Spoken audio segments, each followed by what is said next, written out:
That concerns me.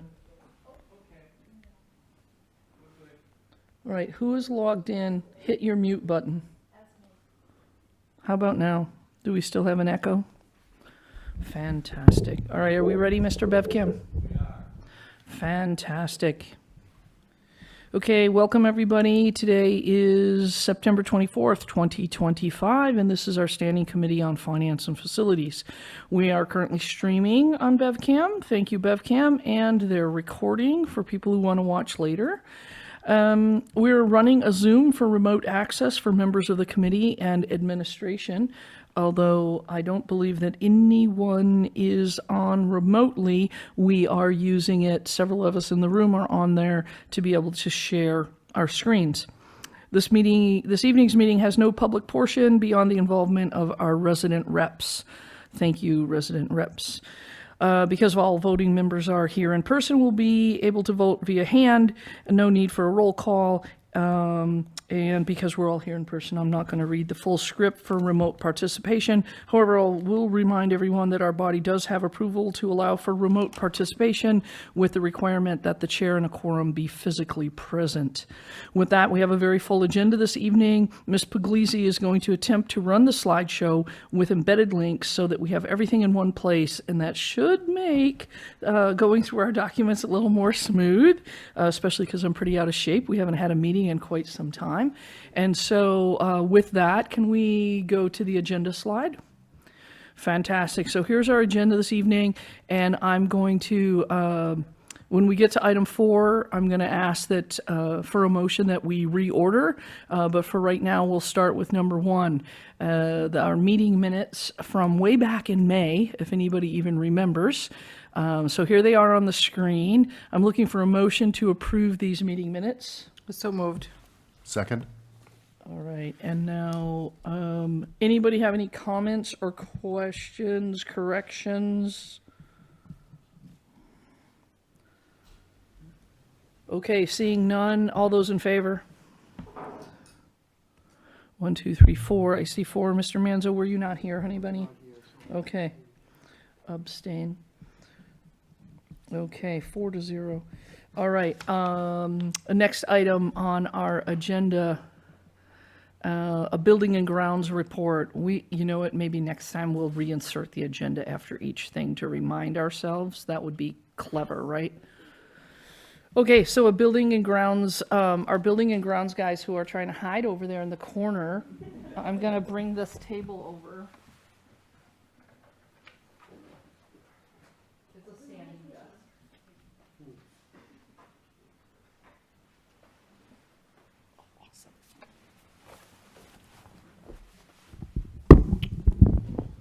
All right.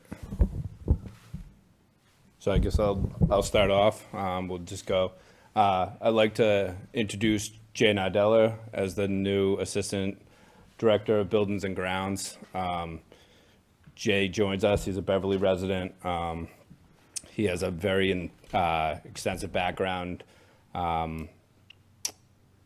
with technology and management, and we're very happy to have him. I just wanted to welcome Jay to the team and give him a chance to speak real quick. Good evening. Thank you for having me. As John said, my name's Jay Nardella. I am new to the role as John's assistant for Buildings and Grounds. I just started in September. Very excited and really optimistic about the direction that things are headed under John's leadership and the school committee and the city in general. I've had the opportunity to meet a few of you, but just a little background. I am a Beverly resident. I went through this school system, starting at Ayers Elementary, what was Briscoe Middle School, and a high school that looks a lot different than what we have now. But all great things. In addition to being a resident, I'm the father of 2 boys that'll be going through the school system. Very excited about that, and just to have a small role and pushing this thing in the right direction from a facility standpoint to give them the best education possible. Thank you. All right, wait, before you run away, Mr. J. Nardella. Yes. I have a son whose name is H. Tyler Visnick, and I'm wondering whether your J stands for anything. It's a fantastic question that we haven't got a ton of clarity on yet. No, my mom just named me Jay. My middle name is Michael, but my first name is just the letter J. It was going to be I after. need her number. I know. Thanks. But yeah, unfortunately, it ends there. Committee, I'm looking around the table. Does anybody have any questions for our new Assistant Director of Buildings and Grounds? Thank you. Hurry, run away. This is your chance. Thank you.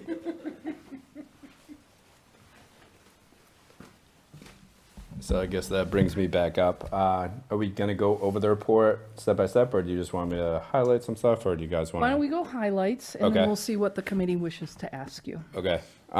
First of all, I want to thank all my custodians and public works employees.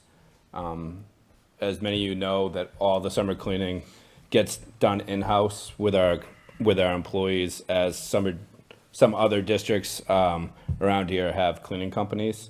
So the custodians do work really hard all summer to get these buildings ready, and we do get some support from public works as well on some of the projects that we try to accomplish. So shout out to them. All right. First of all, during the summer, we run a summer help program where we take some high school kids and some other people looking for jobs, and they help the custodians. They assist them with the cleaning. We had one at every school this year. But we also did something secondary. I think this is the third year we're running it. We're doing the first jobs grant where we hire special education students. We had 4 this year. We had 2 at the high school, 2 at the middle school. It's all run by the first jobs grant by Michael McDermott, who sets it up, at least with me.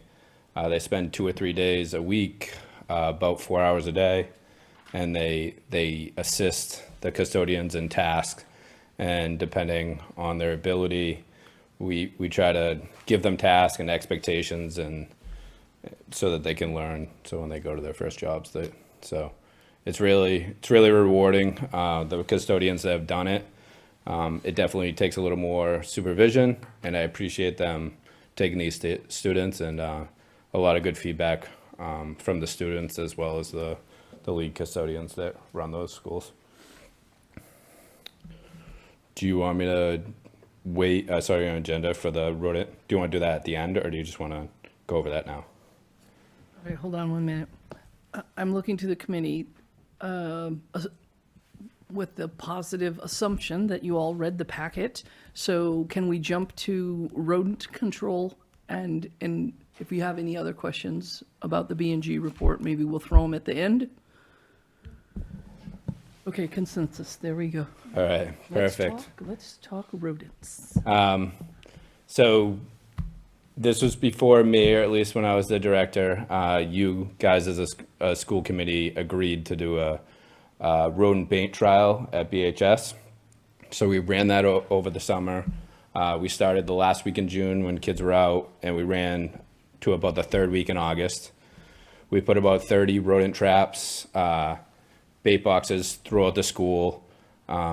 We tried like utility rooms and stuff like that where they were kind of concealed, but enough in the areas where we had high concentration or sightings. We also used the rodent tracking report to kind of identify some of those locations and put out the bait stations. So right now, we're trying to get like a gauge of the success of the program.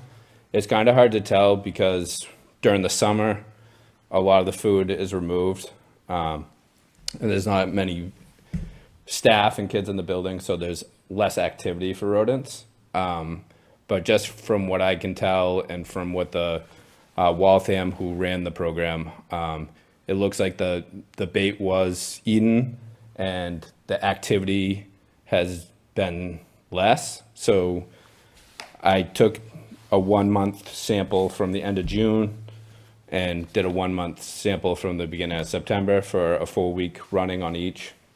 And we had 9 sightings at the high school in the month of June. So that could include anything from droppings to a mouse sighting or a mouse in a trap, and then in the month of September, we have only had 2 sightings.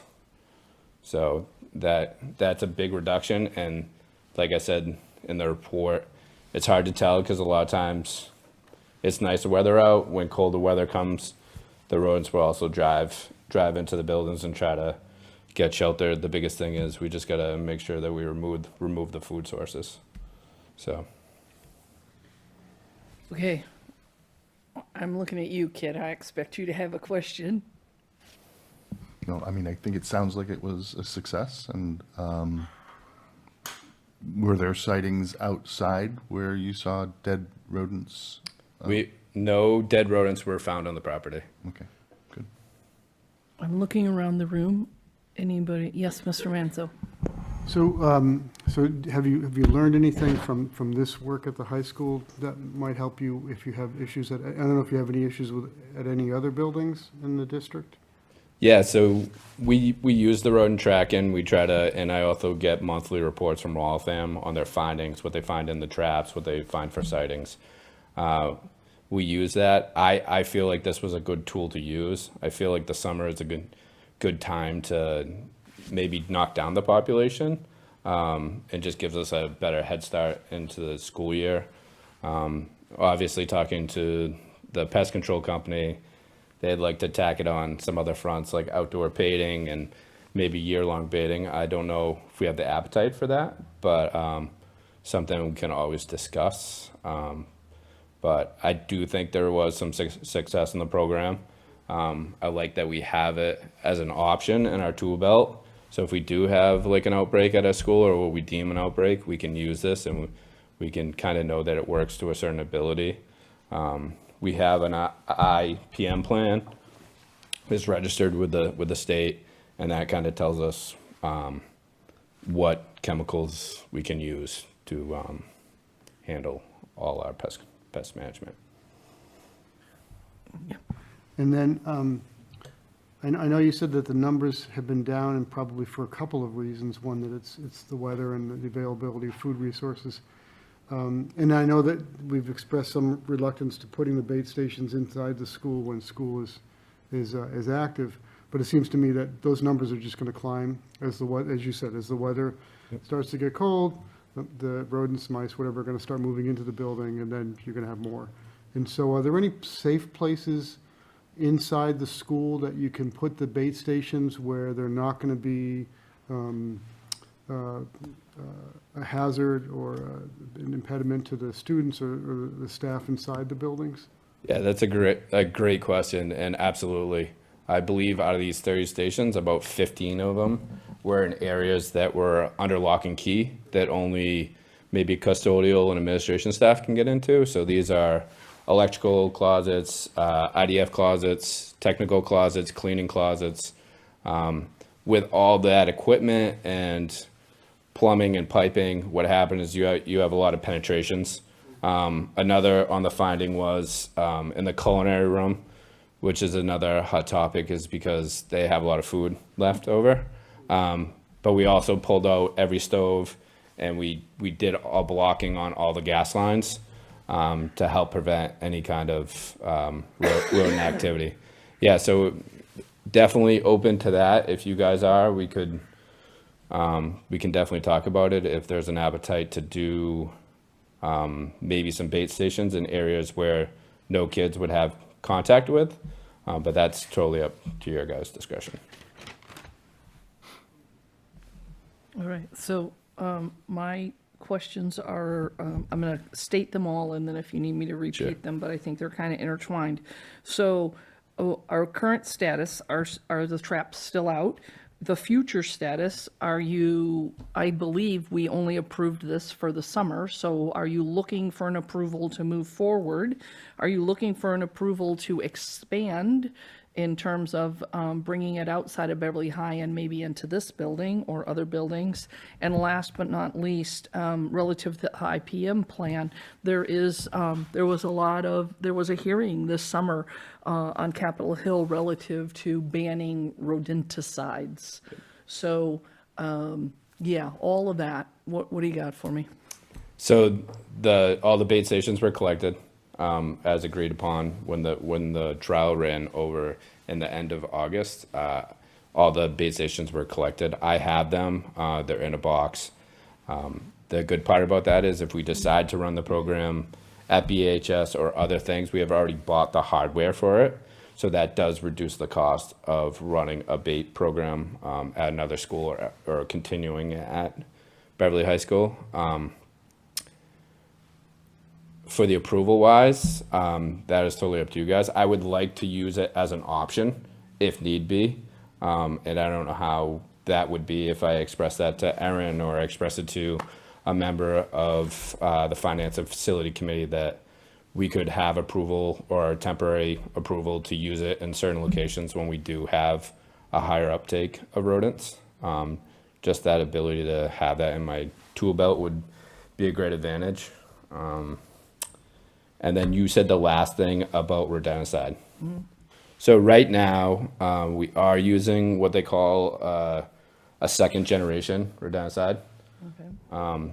The advantage of it is it's a more potent, it's less likely that the colony will get resistant to it, and it's the most efficient. I did talk to the pest control company. The two main rodenticides that they use are second generation. There is a lot of advantage to them. If you talk to a second generation company, they say that it has a very high first kill and very low second kill. So what that means is it's very potent to the mouse, but after the mouse dies from it, it is less potent to wildlife and stuff like that. But there is some with that where they're talking about that. If it came to it and they did ban that second generation rodenticide, the option is the first generation rodenticides are still available. They're less efficient.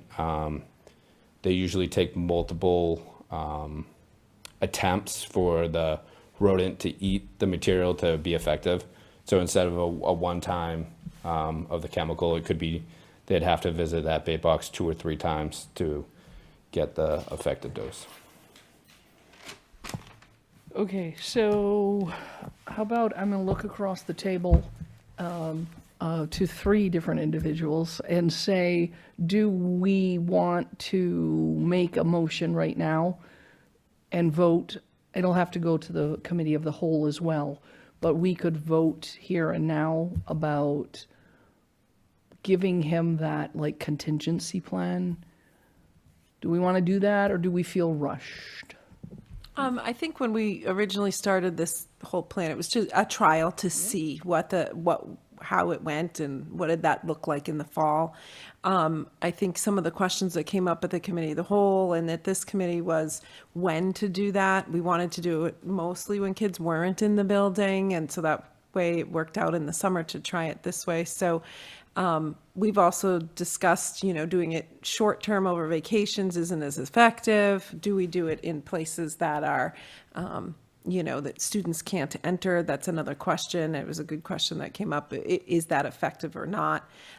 Maybe that's something we look at as our next maybe trial that we look at, is maybe keeping some in those IDF closets and so forth. If there's an appetite for that at the high school, does that make a difference through the fall and winter, or not? And certainly it's helpful to us, and I know the staff in the buildings would like us to address it. That's certainly a concern of theirs, and that came up last year. So maybe we look at how do we kind of expand this a little bit, are my thoughts. I don't know, Peter, you certainly can share yours within the school that it's in.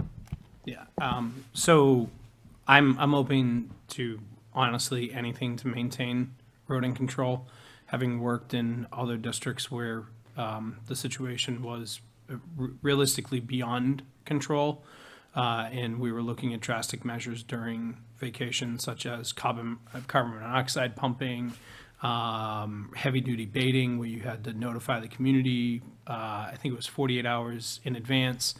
So I'm of the mind of doing whatever is best to make sure that we maintain as much control as possible, because once the situation does get out of hand, it is extraordinarily difficult to bring it back in.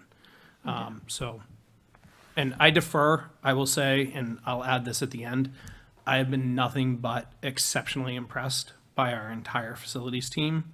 And so their judgment on this to me, and I remember watching the meeting where this was discussed, I really do trust their judgment. Right, my main concern, and I saw your hand, Dr. Silva, is that we only meet once a month.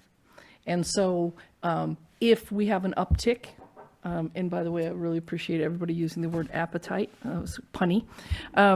If we have an uptick, then we have to wait until we meet again to make the motion, and then it has to go to the committee of the whole. So that concerns me, Dr. Silva. I'm curious if you, in the past, if you've used these like bucket traps that have a The tippy trap lid. door that sort of collects them, and if you have, were they successful? So I've used them in my personal life, not in an industrial standard. There's some advantages to those, and sometimes there isn't. A lot of times with those, depending on what they flip into, sometimes there's water in there, so they drowned. Sometimes they just scurry in there. With those, it's just a higher monitoring, because once a mouse or a rodent gets in those, you have to take care of it within a couple days, or you will start getting like the snake, the depot. So, But I mean, at least there could be rodenticide in those buckets, so they could chew on it while they were waiting. And if you don't catch them, then they will move around in the building and will stink somewhere else. yep, So it just allows the ability to count sure. and monitor as well, and dispose. Yeah, I'm totally open to that. Right now, we currently, in like a lot of the utility and electrical rooms, we do have some form of trapping in there. If it's a snap trap or a glue trap, or so, because we identify those, they're big traveler things, because once they get up into the wires or something, then they have a good highway to get stuff. So we do some trapping in there, but we can absolutely try some flip buckets in certain areas and see. The appealing thing to that is that, at least for me, that if you have the rodenticide in that bucket, the mice aren't going to get out. They're going to, Yeah, you know, it's yeah. not going to get outside of that Sure. the bucket. Yeah, no, we can definitely. I feel like as a committee, we probably have a lot more flexibility when we're talking about those utility rooms and than we do in like a general classroom or a open setting type thing. But All right, my committee members, I would really like to entertain a motion to allow Mr. Coffey to reinstitute some type of baiting situation, should he deem it necessary, perhaps with the contingency that he come and tell us about it, that we get a scoping. Anybody else that we use tippy buckets? Are there any other, do we want anything else in our little motion? I'd be in favor if the collection device was in play, because then you can at least contain it. And do you see those buckets being also in a place that our children couldn't get to? yes, yeah. Okay, The buckets are great, and like you said, once they get in there, they can't get out. It is another obstacle that the rodents have to get, because a lot of these buckets are elevated. I know they're very agile creatures. It is another hurdle that they have to kind of get to. Sometimes the bait stations are small and kind of in the corners.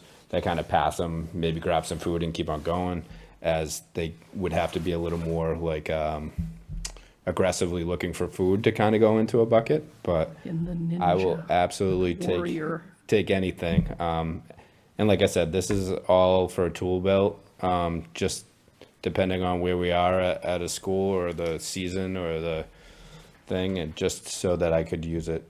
But yeah, well, Christina wouldn't like that. Food allergies.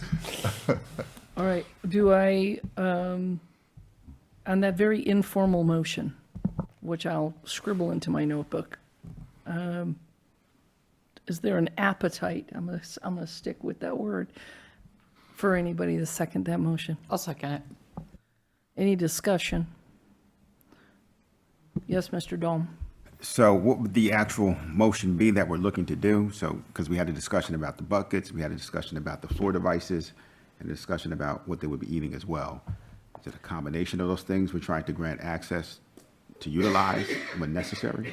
I believe my motion is that we allow Mr. Coffey to keep open as an option the redeployment of the baits that he currently has stored somewhere if he sees an uptick in rodents, and to use the collection buckets in his arsenal in a place that would not be accessible to children.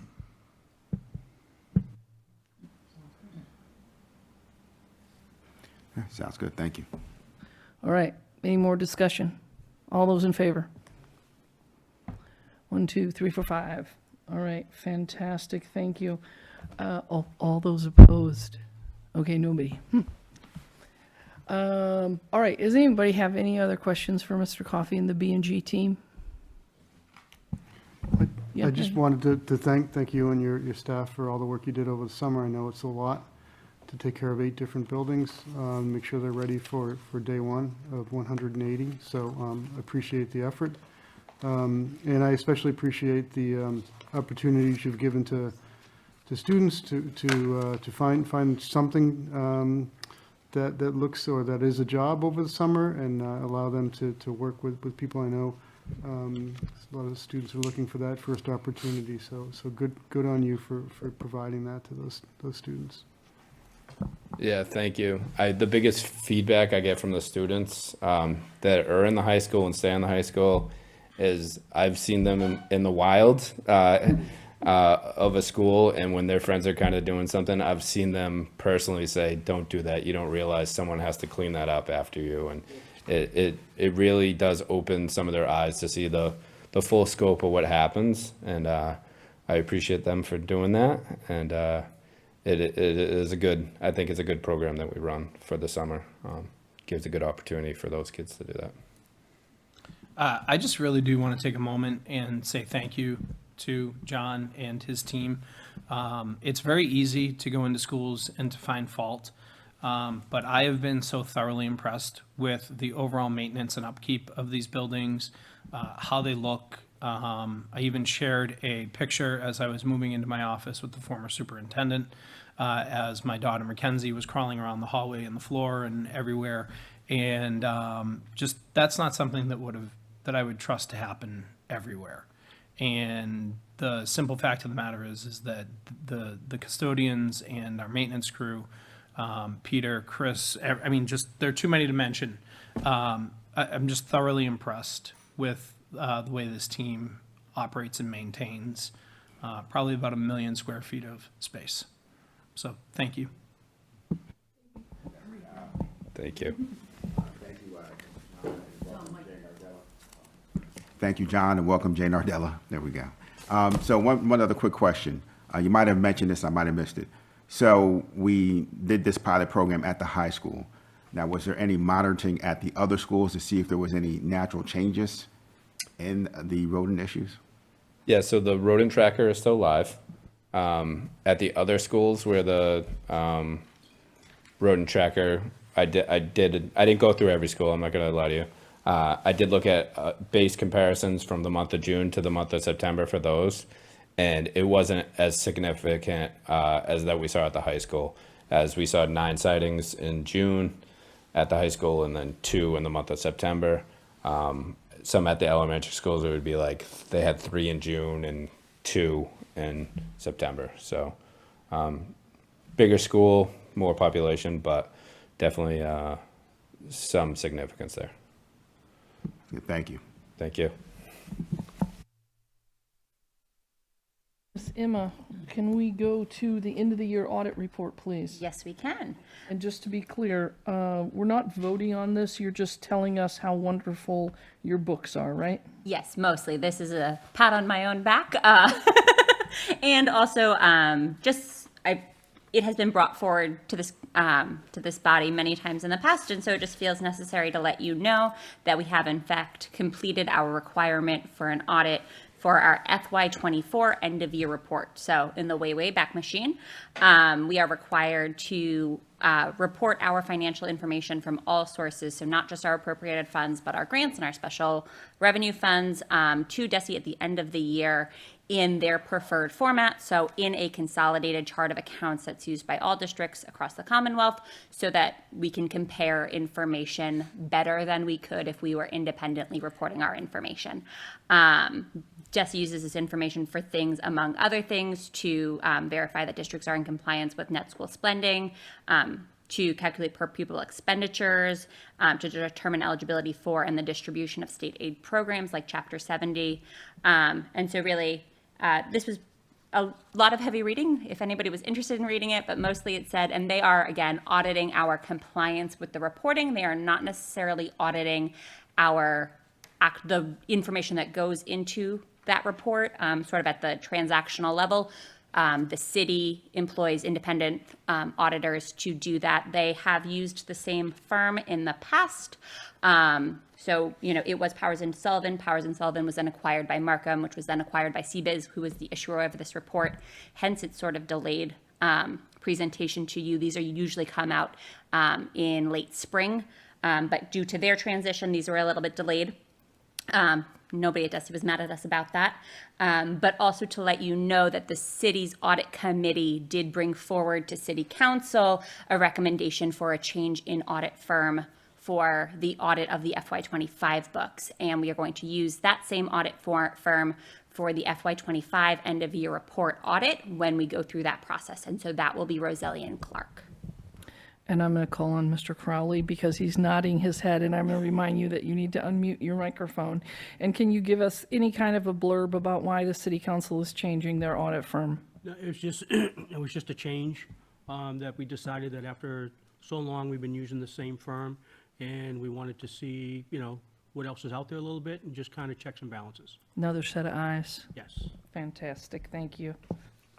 All right, so now we're at item 4 on our agenda, and I'm going to ask our body, I would like to entertain a motion to take items out of order and put number 4 at the end. We must get through these items 5 and 5 that has voting. The point of our meeting is 6, and item 4 is kind of future. So I'd like to move 4 down to the end. Second. All those in favor? Fantastic. All right, so items for approval, gifts to schools. They're in our voting packet one at a time. So our first gift to schools of May is in the amount of $16,904.87. Most of that being district-wide, and another very sizable chunk being from the Beverly Education Foundation. Looking for a motion to approve with gratitude the acceptance of this amount of money. So moved. Second. Thank you, Ms. Coelho and Dr. Silva. Any questions, comments, concerns, discussion? All those in favor? Who would say no to free money? I love saying that. Fantastic. That passes 5-0. Gifts to schools for the month of June. A total amount of $30,769.50. And again, the bulk of that coming from the Beverly Education Foundation. A nice chunk coming also from the Hannah School PTO to pay for the Change is Simple program. The big chunk from Bev Ed is their yearly teacher PTO grants, and they were here to present those checks, I believe in the month of June last school year. Motion to approve this chunk of money. So moved. Second. Thank you, Ms. Coelho and Mr. Manzo. Any questions, comments, concerns? Huge thank you to the Beverly Education Foundation. All those in favor? That passes 5-0. Gifts to schools for the months of July and August totaling $5,511.97. Big chunk of it from the North Beverly PTO. All looking like enrichment type of activities. Looking for a motion to approve with gratitude this $5,511.97. Motion to approve? Second. Thank you, Dr. Silva. Thank you, Ms. Coelho. Any questions, concerns, comments? All those in favor? That passes 5-0. Next item on our agenda is the acceptance of grants. So you have in your packet this lovely multicolored document. I'm looking for a motion to approve a total of $2,738,021 in between state and federal grants, including entitlement allocations. Second. Thank you, Mr. Manzo. Thank you, Ms. Coelho. Any questions for Miss Emma on any of these chunks of money? You're going to ask yourself a question? Well, I have some information to share should the committee be Okay, interested. sure, please do. I know we've got to talk quite a bit already about our First Jobs program and the work that they did with our Buildings and Grounds team. But the scope was not just limited to our Buildings and Grounds team. And so our two coordinators, Mike McDermott and Caitlin Casal, had shared some information with me that I was hoping to share with you, because I do feel like this is one of the many really wonderful things that participating in grants like this get us to showcase that we can do and involve our students and our community that way. So the coordinators had shared that we had the opportunity for a young woman to work in the hospitality field. Two young women worked in retail training at Walgreens. A young man worked with BevCam, our friends at BevCam, and had the opportunity to edit projects, do data collection, and had some opportunity to even make his own videos. You heard about the work that they got to do with our Buildings and Grounds team. And we also had some launch students who were able to work at Lynch Park, the Sterling YMCA, and with Green Beverly, doing a number of different projects. And so it really is just a wonderful opportunity to have students get sort of that first job experience. They do everything from filling out their time cards to completing new hire paperwork. And so it really is a robust experience for them to sort of, in a very supported way, get their first foray into sort of the professional world. So I did want to make sure to both thank our coordinators and really highlight the sort of broad scope that program allowed us to accomplish. And we did all of that with a mere $12,139. Yes. That is absolutely fantastic. Mm-hmm. All right, I'm looking for a motion to accept, again, I'm going to repeat the number, $2,738,021 in state, federal, and entitlement programs. Just had a quick question. Sure. So, Wait, can we put a motion on the table and then we'll discuss? Wait, I thought we already did it. Did we do that? I got so excited with Yeah, we Ms. have a first and a Puglisi. second. Okay, go ahead, Dom. so everything here looks fantastic. I just had a couple questions on clarification of what some of them might be. We have the Mental Homeless Education Grant and also the Genocide Education Grant. Give us a little more information on those two. Absolutely. So both of those are state-funded grant. The McKinney-Vento Homeless Education Grant provides additional resources to help us support homeless students. We've in the past and have currently written that grant to do things like help us bring our Cartwheel program, which is a collaborative program that we have with the YMCA that gives access to students mental health counseling in a more robust way without insurance required. So it really allows us to provide services, and it could really be, the scope is quite broad, similar to how within our Title I funding, we do have an allocation for students of this population as well.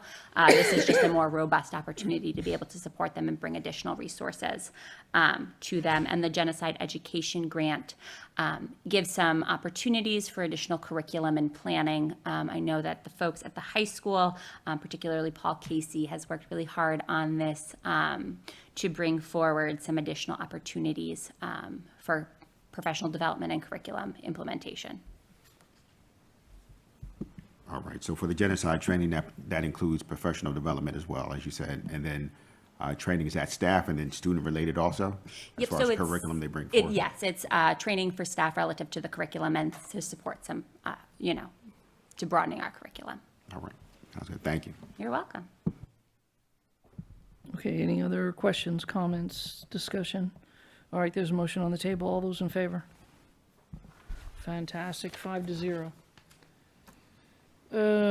Next, our annual approval of student activity accounts. So I'll remind everybody that in order to be in compliance, we, every time a revolving account is added or removed, it's supposed to come to us for approval, and we decided to do this, to try to do it the beginning of every year, to make sure that the incoming class that set up their class of 2029, oh goodness, revolving account is approved and ready to go, and the outgoing class of 2025 is kind of put to sleep.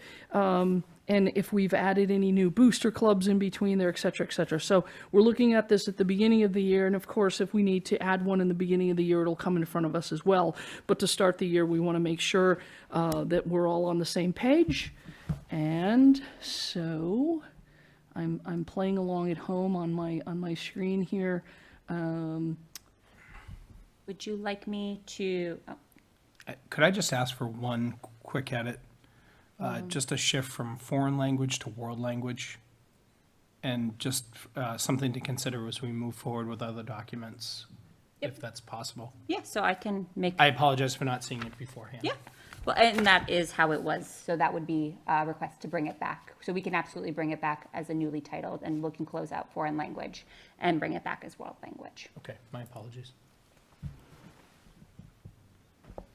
All right, so other than, so we'll get that at our next meeting. So the list as it is here, to be clear, Ms. Puglisi, we have all of these right now, right? Correct. With these names. Yes. And so this body gets to vote on, yes, we want all of these, or yes, we approve all of these to be in existence for this school year. Yes, and so the first item at the top is just the continued authorization of having interest-bearing accounts specific to student activities. So the interest that is earned by student activity accounts stays with the student activity accounts, which is different than most other bank accounts held by the city, for which all interest earned would then go to the general fund as miscellaneous revenue. So just, I don't want us to lose that part as we scroll down through the document. But yes, for the high school and the middle school, these are the clubs in their current nomenclature and as they've been previously approved by this body. All right, looking for a motion to approve. Oh, Just a point of clarification, and do you want two separate or three separate motions? One to just approve the student activity counts in general, and then the others to approve the ones at the middle and high school? It would probably be a good idea if we could do them as three separate motions, purely for housekeeping, and then this way we have it clearly documented in our minutes that we approved all three of these things, so that when we go through student activity account audit, we can check all three of those boxes very gracefully. okay, fantastic. So I'm looking for a motion to approve, excuse me, per policy JJF, student activity accounts, bank accounts. So moved. Second. Kim, you get to decide. Yeah. It's you. Who said first and second right there? Any questions, comments? All those in favor? 5-0. I'm looking for a motion to approve the high school student activity accounts as itemized in front of us right now on the screen. So moved. Second. Thank you, Mr. Manzo. Thank you, Dr. Silva. Any questions, comments, concerns? Seeing none. All those in favor? 5-0. And finally, even though this is an item 2, and we already had an item 2, my bad for not catching that earlier. I apologize. I'm My looking for a apologies. motion to approve the middle school student activity accounts as itemized on this page on our screen right now. So moved. Second. That's fantastic. You'd be a little quicker over there. Any questions, concerns, comments? I just have one. We have a Puerto Rico trip for the middle school. I think that's awesome. Have we been doing that for a while? Or? I believe we have. It is through the 8th grade Spanish program. Okay, great. I'm gonna give you a little foreshadowing. Last week, we approved a middle school trip to Quebec. To Quebec. Oh, I'm there. So that one should probably come to us. It might come to us. They might use a revolving count, then they might not. So anyway, this is our list right now. All those in favor? Aye. That passes 5-0. Fantastic. Thank you, everybody. Okay, what is next on our agenda? Budget transfers, everybody's favorite. Okay, our first budget number is 2367. This is the larger of the two entries. And so this is really just the year-end closing of our accounts, right? So as we go through the end of the year, and we close out our books, you know, we make transfers between our accounts just to make sure that everything ends at a nice zero. And so that's really what this is. All right, I'm looking for a motion to approve budget transfer number 2367. So moved. And for bookkeeping, I'm taking a little time out. Ms. Coelho, did you say things are out of order on our little I sheet? said I love how they're in order. Oh, they're in order. Emma and I tried really hard this month to start the year off on a good foot. I don't have to switch All right, to the any papers. questions or concerns? Motion on the table, all those in favor? Fantastic, 5-0. And the next one is budget transfer number 2387. And this is a very small, $164 that didn't get into the last entry. So shame on me, sorry that you have to vote twice, but this is that same thing, just closing of our accounts at the end of the year. I'm looking for a motion to approve. Second. Thank you, Mr. Manzo. Thank you, Ms. Coelho. Any questions? Seeing none, all those in favor? That passes 5-0. I'm sorry, just scribbling little notes for our meeting minutes for next time. All right, the next thing on our agenda is 3 different facility-related policies. I know this is almost as exciting for all of you guys as budget transfers. The good news is, I think the changes are relatively small. So our first policy is FA, Facilities Development Goals. And in your packet, you had our version and the MASC version. And the way you can really tell, on the MASC version, all it says at the bottom is source, MASC. And ours says source, MASC, and then a whole bunch of other stuff, including dates that we have either reviewed or adopted our particular policy. And then if you were looking at our version, the yellow is the only highlight is the only difference in between the MASC version and our version.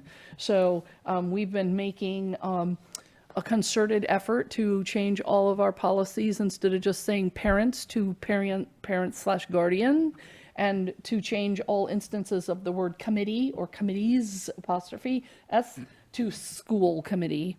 So the yellow highlight here is the addition of the word school, and that's what differs from this version of our version of this policy to MASC's version of this policy.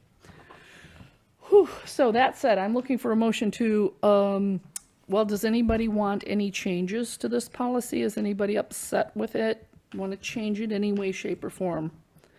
Otherwise, I'm looking for a motion to mark this as reviewed. Motion.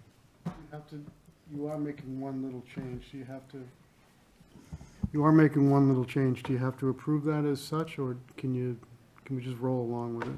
I'm just going to call you Robert from now on. Yeah, I'm asking. And I appreciate that. That is a very good point. All right, so I'm looking for a motion to approve this policy as is shown on our screen right now with the addition of the word school in it.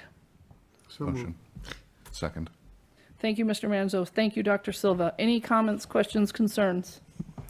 So just so we know, the school, so that'll be in a few different locations on the same document, correct?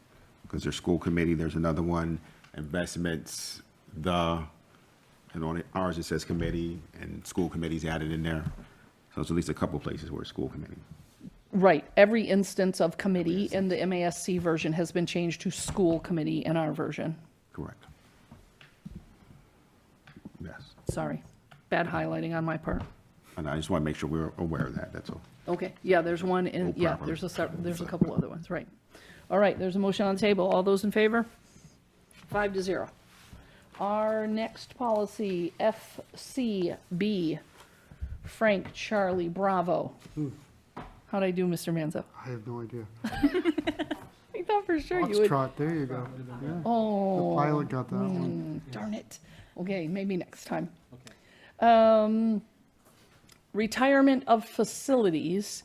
I did not see any changes in between the MASC version of this policy and our version of this policy. There's no highlighting. On my first eye glance, I didn't see any. And Donna, actually, the wonderful Miss Bergeron, has been preparing our policy files for us, and so she didn't see any changes either. So this is a kind of policy that we might just say, yes, I'm going to say we reviewed it. I'll back up a step and remind everybody, we have a policy that says we must review all of our policies within 5 years. And so we're cycling through slowly, so that every policy gets eyes on it at least once every 5 years. And so I would like to entertain a motion that we mark this policy as reviewed So moved. as of this date, whatever day today is. Second. Second, thank you, Mr. Dom. Any comments, questions, concerns? All right, all those in favor? Okay, our final policy is Foxtrot. And the main differences on this policy, the first one I already mentioned, up in the first paragraph in red, is that we're adding guardians and caregivers, not just naming parents. And the yellow in the very middle of the policy, we retain Bless the you. right. We retain the right to actually vote on a naming proposal in the same meeting as such a proposal is presented. That line is unique to us as compared to the MASC version. In the paragraph immediately after the yellow highlight, we use the term president, and MASC says chair. And we use the terms PTO and PTSO for our high school versus MASC uses PTA, PTO. So I am looking for a motion to approve this policy as it is presented on your screen with the addition of guardians and caregivers, the addition of the sentence in yellow, and not the red in that middle paragraph right after the yellow. Right, so we change president from chair. We change PTO from PTA. Oh, so moved. Second. Thank you, Mr. Manzo. Thank you, Ms. Coelho. Yes, Mr. Manzo. So I have a question on the addition of the, in yellow. Yes, sir. What was the rationale behind changing that? I know in the past we've deferred a bit on changing something immediately to give things time to sort of incubate. So what's the rationale the committee's using to sort of change that? I think the rationale was we should have the option to vote that evening if we really wanted to vote that evening. I agree with you. We don't often. As a matter of fact, we usually push to wait at least one meeting. I feel like the rest of the policy speaks to letting the public know and letting the public come to our podium. There's ways that the public can submit the name that they want. It's usually quite well advertised, right? And we don't do this very often, right?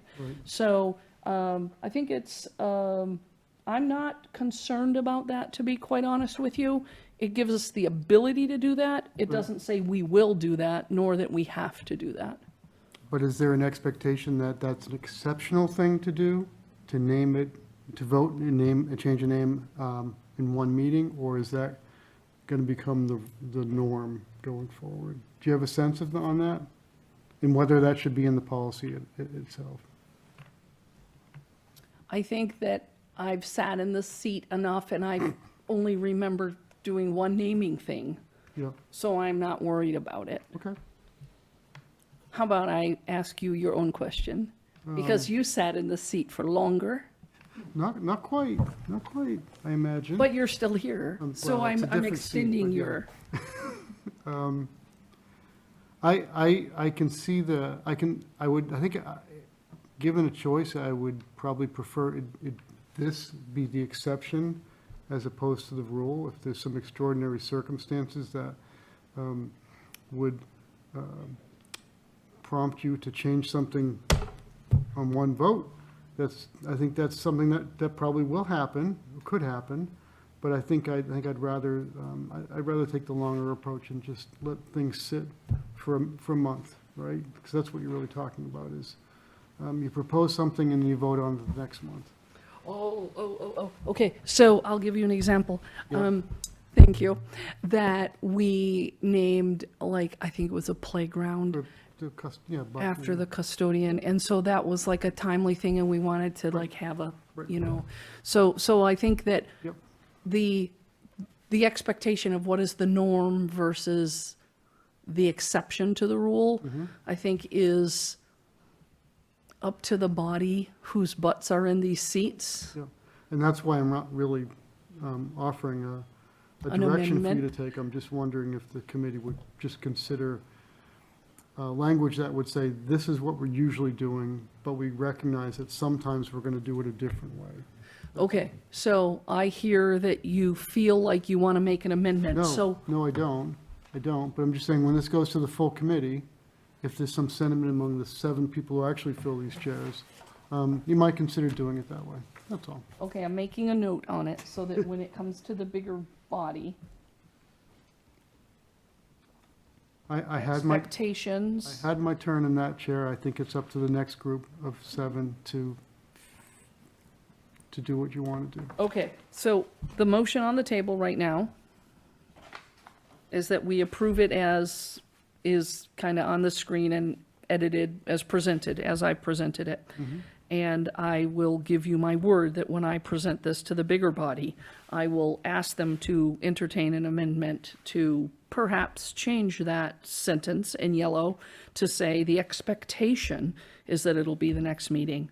But in fact, there is an option to do it in one meeting, should the circumstances call for that. Sounds great. That can be our school committee agreement. All right, the motion on the table, all those in favor? Fantastic. All right, we're putting that in a different pile, because now I have to do something different with it. Whew, all right, Miss Emma, I believe we are up to our finance reports, and we have, not that we're gonna be pressured at all or anything, 17 minutes. So I'm going to ask us to fly through that so that we can at least introduce the next topic, which then I believe we're going to try to talk about every single other meeting this year. Yes. Okay. So I provided for you FY25 end of year information, largely so that you could have it. We didn't meet in June, and so the last time you saw these figures was May. So I just wanted you to have the opportunity to see and review how things all shook out at the end of the year. We have a very small amount of funds to still be collected at the end of the year. Ooh, and I have a bad total there, so I will go and look back at that, but the to be collected information is correct. So our special education tuition, we sometimes tuition students from other districts into our district. That is what that tuition comes from. It is from other districts, and it is, considered highly collectible. And then we had a small amount outstanding from preschool fees from families that we've continued to collect over the summer. So this is where we stood at the end of the fiscal year. And then our expenses for FY25. If anybody has any specific questions, concerns, I'm happy to answer them. If you, as you go through this, again and again and again, because it's riveting reading, if things come to you then, and you don't have them now, please feel free to reach out, and I would be happy to answer any questions via email as well. So on the FY25 revenue report, I'm looking at the column, the far right-hand column, and there, under the to be collected in the school department fees, there's a total of $36,264, although above it is only 560. Right, so that's because there's a $35,000 transportation shortfall.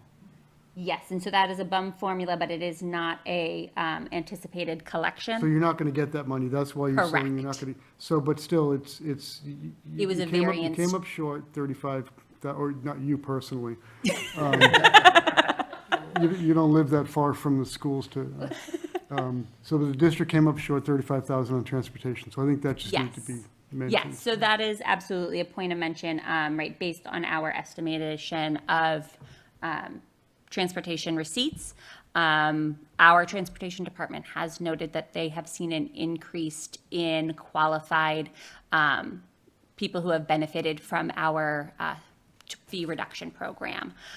Specific to transportation, there is language in state law that requires that anybody who qualifies through the direct cert process or through individual application as free or reduced lunch eligible, be eligible for no-cost transportation. And so that had, we have seen, and direct cert had really expanded the identification of those students, which is wonderful because it allows us to provide them with the things that they are entitled to. And so that has created sort of so when we look back at our trend, which is where we generally budget our revenue assumptions from in our budget, we are seeing a decrease in revenue because our fees have stayed the same, but the number of students that we've seen qualifying for fee reduction has increased. Makes sense. Yeah. And then on the same note, so last year's budget, you carried over $218,600 from the revolving, right, to help with the transportation. You still came up, or the district still came up $35,000 short. This year, you're carrying over $220,000, so a little bit more. But I guess you wouldn't be surprised then if, when this group is sitting here in these chairs, or some group sitting here in these chairs next year at this time, that there's still somewhat of a shortfall, given that you're not carrying over enough to make up what was originally the original deficit of 35,000. Yes, so our transportation revolving fund, actually, because we were able to, over the course of sort of the availability of ESSER funding, we did have the ability to allow our revolving funds to carry a slightly larger balance forward. We had sufficient funds within the revolving fund to cover sort of that shortfall in collection, right? So this report really brings forward what we expect to collect and what we expect to draw from our carry forward balance. But we did have a carry forward balance that was sufficient to cover sort of that shortfall in current year collection. Right, so the books were balanced one way or another at the end of Yes. FY '25. And then along the same lines, so it looks also that your 26 revenue picture also has you carrying forward a little bit more on school choice, on circuit breaker, a little bit more on SEVIS in transportation, and some on preschool revolving. So it looks like we're drawing from the revolving funds. We drew from them last year at a good rate. We're drawing from a little bit more this year to make the budget work. And I think we all understood that that's the challenging environment that we're in. And so are there any concerns about drawing too heavily from the revolving accounts to balance the books? Not at this point in time. And so we might not have brought it exactly to this group, but during our larger budget presentations, we did have some pretty robust discussion and presentation around the utilization of our carry forward balances and some of those funds where we had been able to, over the course of the availability of ESSER funding, sort of build up those carry forward balances, and intention to bring those down. We brought them down significantly during FY '25 and intended to continue to do so over the next year. Sort of our recommended best practice, though I don't think anybody would be brave enough to write it down, would be to say that you would sort of have your carry forward balance equivalent to 1 year of what you would budget. Okay. So that this way, in the event that something like COVID happens and we shut down and the committee makes a decision not to collect fees or whatever that might be, we're not in a position where now we have things budgeted for that we no longer have revenue available to cover them. Good, thank you. Good. So that actually dovetails quite nicely into kind of the bigger conversation. on the budget timeline in general, but very specifically on the FY27 budget timeline. And so I wanted to talk about the entirety of the budget process, including the potential effect of what I will name as outside influences. In addition, I wish to acknowledge that we heard the community during our last school year and budget process, and we heard them request more information. And so, as Emma just gave as an example, we didn't necessarily talk at this table about spending down some of those revolving accounts. And so sometimes we talk about things here and sometimes we talk about them in the bigger meeting, and unless you're at all the meetings, it can be difficult to follow. So, and I think that when we sit here at this table month after month, what ends up being small pieces that contribute to the overall budget, all those pieces are potentially in our heads, but unless somebody watches all our meetings and follows the various trails, some of which end up going to other meetings, and potentially a vote, maybe the vote passes, maybe it doesn't, you can easily miss some of these pieces, and maybe you miss the many steps that go into the making of the budget. So in acknowledgement of the feedback from last year's budget process, Ms. Puglisi, Dr. Cushing, and I are making a concerted effort to bring forward now the big picture, as well as some ideas for how to welcome others into the process, as well as bringing forward some of our concerns and the conversations that may not be known to be happening.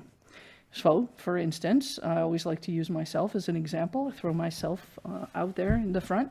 There was a recent headline that I read, quote, House Appropriations Committee, after day-long debate, advanced a bill Tuesday that would reduce the federal Title I funding for low-income schools by 26%. Upon reading this article, I immediately sent an email to Dr. Cushing and Ms. Puglisi to ask for some data. Specifically, I asked what a 26% cut in our Title I funds would mean for us. How does that equate to programming in our district?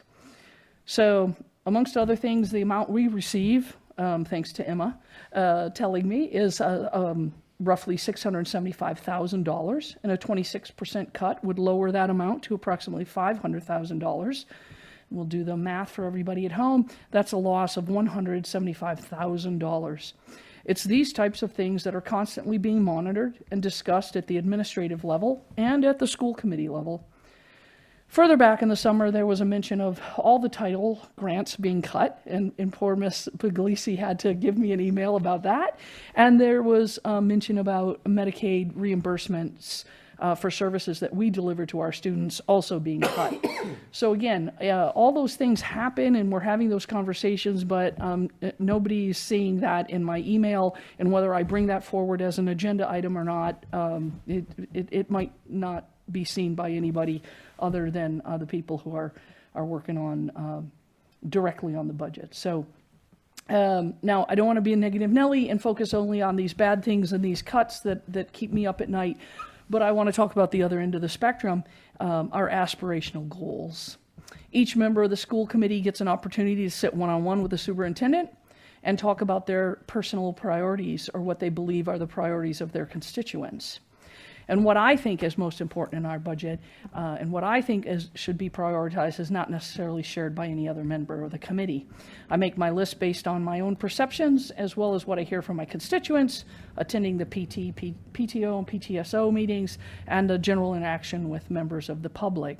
So, Mr. Manzo, I expect that you'll remember this, but I'm not sure many others will. We used to have the principals of each building come before us and bring a wish list, right? And we know our PTOs kind of operate under that wish list idea. And the idea was to keep those aspirational goals in mind. And we haven't had those in those members here in our meetings, but I do believe that those meetings still happen with the superintendent. That's another example of things that are conversations that are taking place, but outside of the public eye. So on one end, we have what I will call a contingency plan budget happening all the time, every day. And on the other end of the spectrum, I'll what I'm calling an aspirational budget. And likely somewhere in between, there's how do we just, keep doing what we're doing. And so with that introduction, there are other variables, including the capital plan, and sometimes things break. and although we didn't plan on getting a new roof or a new boiler, sometimes we have to do that too. But with all that kind of background and institutional knowledge, and a little insight into what I worry about and what keeps me up at night, I wish to turn it over to Ms. Puglisi to talk about the plans for our budget process and some possible changes to the process as we move through the year. Thank you very much. So I brought forward tonight really the very beginnings of some conversations about the fact that, to your point exactly, at the administrative level, we've already in cabinet, myself, Dr. Cushing, the entire sort of cabinet team, we've already started to have conversations about what does our budget process look like? How do we engage stakeholders? How do we bring things forward so that more folks can be engaged with us all the way through and really to help thread the needle. It is a very robust process. We go through a lot of data analysis, a lot of conversation, a lot of things that are constantly changing on any given day. And so how do we really bring that forward in a way that is comprehensive so that folks can feel informed, but also in a way that's not overwhelming? Because let me tell you, it is in fact a full-time job to keep track of these things on any given day. And so how do we make sure that our community feels like they have the information that they are inclined to desire, while also making sure that it's accessible and sort of really digestible, because it is very easy to get lost in the weeds. We also, as we look forward to the FY27 budget process, we know that we are having 2 additional seats added in January, and the committee that will vote on the budget and that will sort of set those priorities for FY27 will not be seated entirely until January of 26. And so how do we begin that process now while also giving respect to the fact that the folks who fill those 9 seats on January and throughout FY27 have the opportunity to really have their voice heard in that process. And so some of the conversations that we've been having is, finding ways to use this time to hear our community voice. We hear a lot of our community voice during our budget hearing process. There are, of course, stakeholder meetings that the superintendent has with, principals, site councils, PTOs, a number of stakeholders, of course, all of our school committee members, but finding ways to really engage that voice earlier in the process, and whether that means, an opportunity. So looking to some other districts around us, they have engaged student voice in that process. They've engaged parent caregiver voice in that process. They've engaged community voice in that process, and finding ways to sort of bring all those pieces together. Of course, the fall is when we as a city engage in our financial forecasting process, which is one of the very important pieces that sort of kicks that off. But even, at the school committee level, looking at, possible impacts to federal funding, while we all know and acknowledge that our federal grants are there for supplemental and they are not there to supplant our appropriation, we also know that once these things become a part of our, organizational culture, saying goodbye to them, they would no longer feel supplemental. And so how do we acknowledge that, and how do we look to see that if there were to be changes to federal funding, how would we accommodate that, prioritize that, look to those things. Also at last year's citywide financial forecasting, there was a large conversation of a discussion of fees, both on the school side and the city side as we move into the FY27 budget. And so really starting to have some initial conversations. We did have some pretty robust conversation looking back at sort of our past fee history during last year's budget cycle at this table. And so really, again, revisiting that to see if there is a desire, a want to revisit some of those fees, and to sort of perhaps use that as one of the levers of many that we use to sort of when we look at our budget. This is also a time where we can move forward with our level service budget projection and bring that. There's lots of conversations, usually around budget time about what's a zero-based budget. Don't just take what you have and carry forward, start from the ground and build up. And those are all good and fair perspectives. And also we need to know what it would cost, right, if we just carried forward. That is usually the starting point, especially relative to our staffing. So two things can be happening at the same time. We can be evaluating our need, we can be looking at what that is, and also saying, okay, I need to know where I would have to add or subtract from where I currently sit to make those changes to what would be sort of calculated through a zero-based budget or a needs-based budget. So we can absolutely start to bring some of that information and really talk about how those nuances impact the budget cycle, right? So we carry health insurance costs for active employees in the school department budget, and it is not a small figure, right? So when we went through FY26 budget process, we had built the budget initially with an assumption of a 6% change. That turned into a 10% change. And while it was still substantially less than other communities around us, given that we're sort of self-insured and that gives us a great amount of flexibility, that was still a very sizable change. And so really helping people understand really how some of those drivers can be really big swings in the pendulum when we look at the budget. Also, our AFSCME units are going to be up for negotiation, so we would be building sort of a level service budget relative to their salary and compensation based on assumptions at this point in time, but would be part of that process. And again, as we had talked about, right, community forums and surveys would likely bring forward a number of priorities. And so this is time that we can start to begin to discuss the evaluative criteria that we would look at for budget item prioritization. You know, out of all the very many worthy things, how do we say which are the ones that we are most dedicated to or would put first if we had to choose?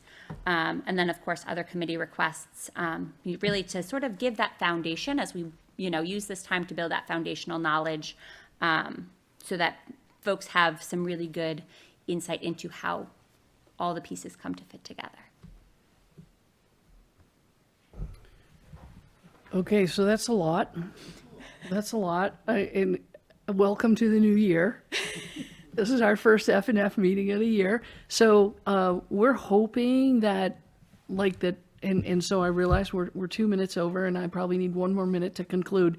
We're hoping that at each meeting we'll try to bring things back together and to keep with the sewing analogy, to weave the things back together into a big picture at each of our meetings, at least for, I don't know, a couple of minutes. And we're hoping that will help. And we're open to suggestions from within, for sure. So that said, any other comments, questions before I call for a motion to adjourn? Only that it sounds like Emma's got a lot of work ahead of her, and so thank you in Bring advance. snacks to the next meeting. Bring snacks. All right, a motion to adjourn, please. So moved. Second. Fantastic. It's non-debatable. All those in favor? 5-0. It's 7:33. Thank you.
sense of urgency in conversation compared to the work. Ready? Welcome, everyone. We're getting a little bit of a later start this evening. It is 7:37 p.m. on Wednesday, September 24th, 2025. This is a committee of the whole meeting of the Beverly Public Schools. We are here in person at Beverly Middle School. We do have the online platform just to facilitate presentations, as well as our broadcast from BevCam. We do appreciate BevCam for streaming us, as well as broadcasting us on their station. We're going to start this evening with a call to order and the Pledge of Allegiance. I will first do the roll. Present this evening, we have Dr. Jeffrey Silva. Here. We have Miss Lorinda Visnick. Here. We have Miss Kimberly Coelho Here. and Miss Karen Robinson Here. and Dr. Kenan Mackenzie DeFranza. Here. And I am Rachel Abel. We are also joined this evening at the table, our new superintendent, Dr. Peter Cushing. Here. And in the second row, we have Dr. Andre Morgan. Here. And we have Miss Erin Brown. Here. And Miss Emma Puglisi. Here. And Miss Bethany Splansky. Here. Thank you so much, and thank you, members of the public, for joining us. We don't have anyone joining us online at the moment, and we will look out for our 7th member. I'd like to invite us all to say the Pledge of Allegiance. We have a flag up here, and I think I'm going to ask Miss Coelho to lead us this evening, if she doesn't mind. I pledge allegiance to the flag of the United States of America, and to the republic for which it stands, one nation, under God, indivisible, with liberty and justice for all. Thank you so much, Ms. Coelho and everyone. Our first agenda item is the approval of our meeting records from our Committee of the Whole meeting on August 27th, which was our first meeting of this school year. Motion to approve. Thank you, Ms. Visnick. Is there a second? Second. Thank you, Ms. Coelho. Were there any edits or corrections that members wanted to bring to the table at this time?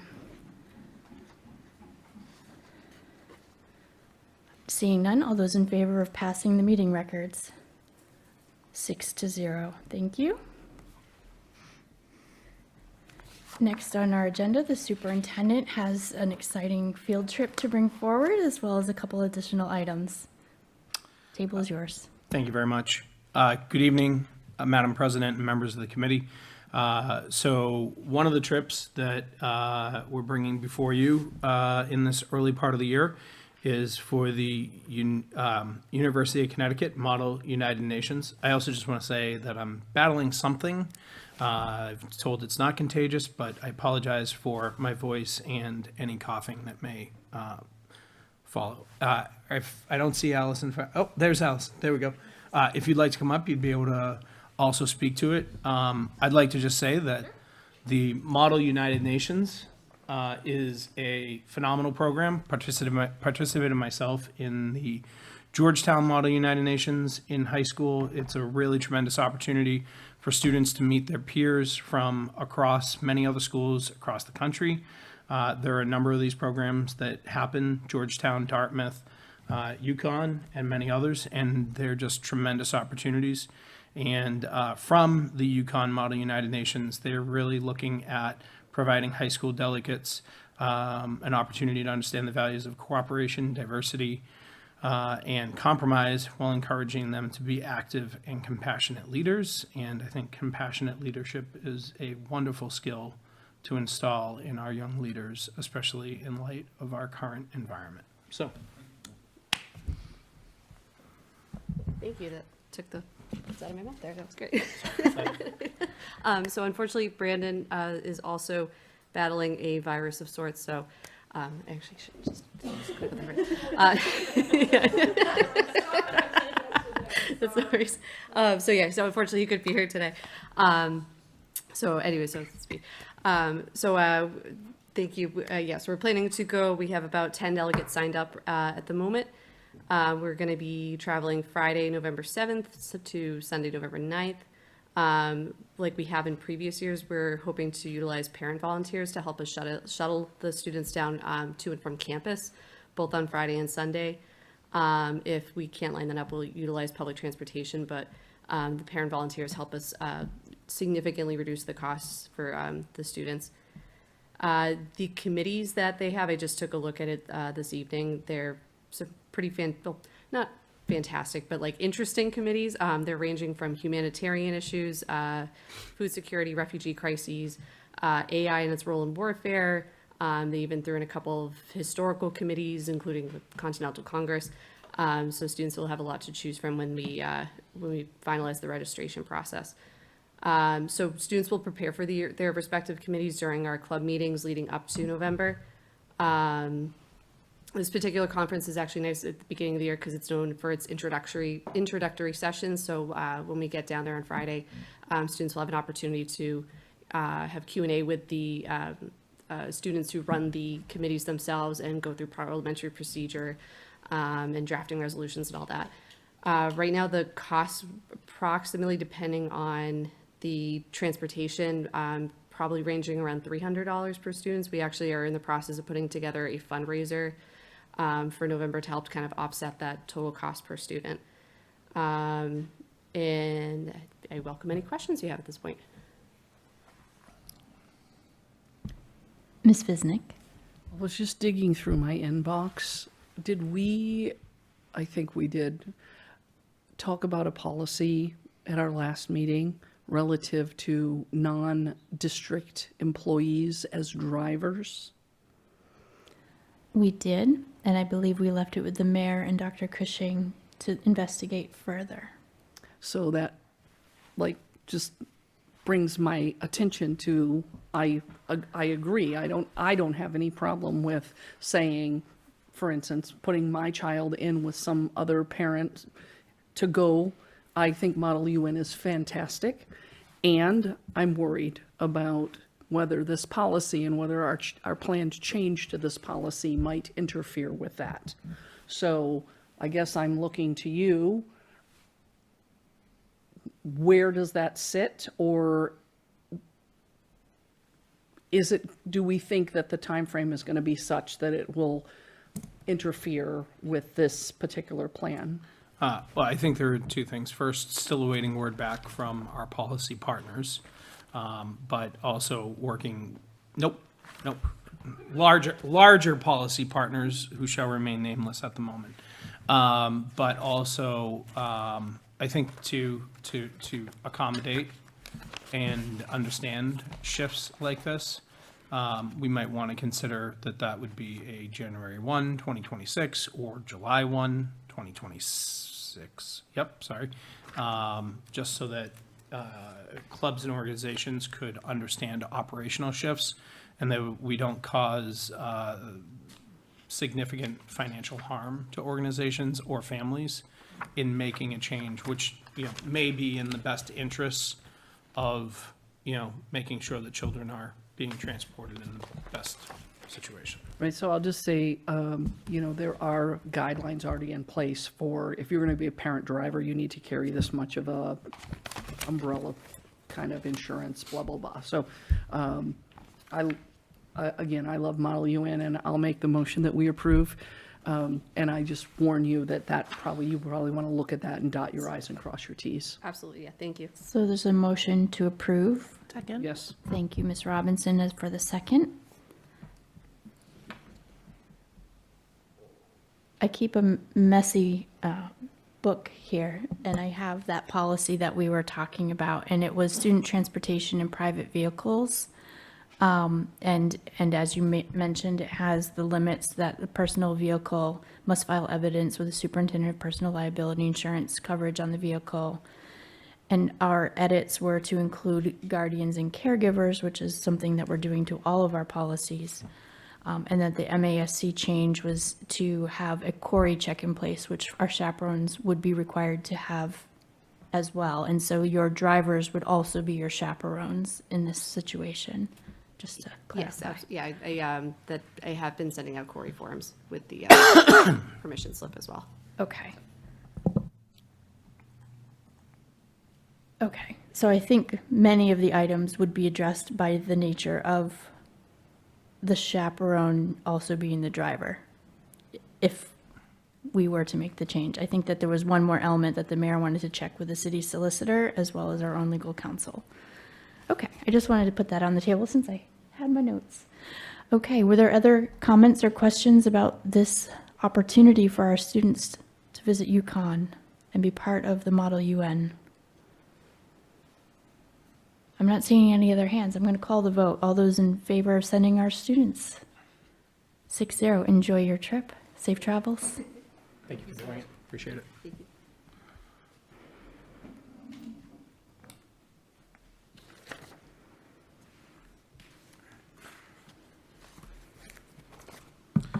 So I also just wanted to bring a quick update back to the committee. I have met with the cabinet senior level leadership team on the resolution that was discussed at the last meeting. Have also met with the head of CPAC, and earlier this week had the opportunity to visit with about 16 parents and interested faculty and staff members of the Beverly Public Schools to hear out further concerns and questions.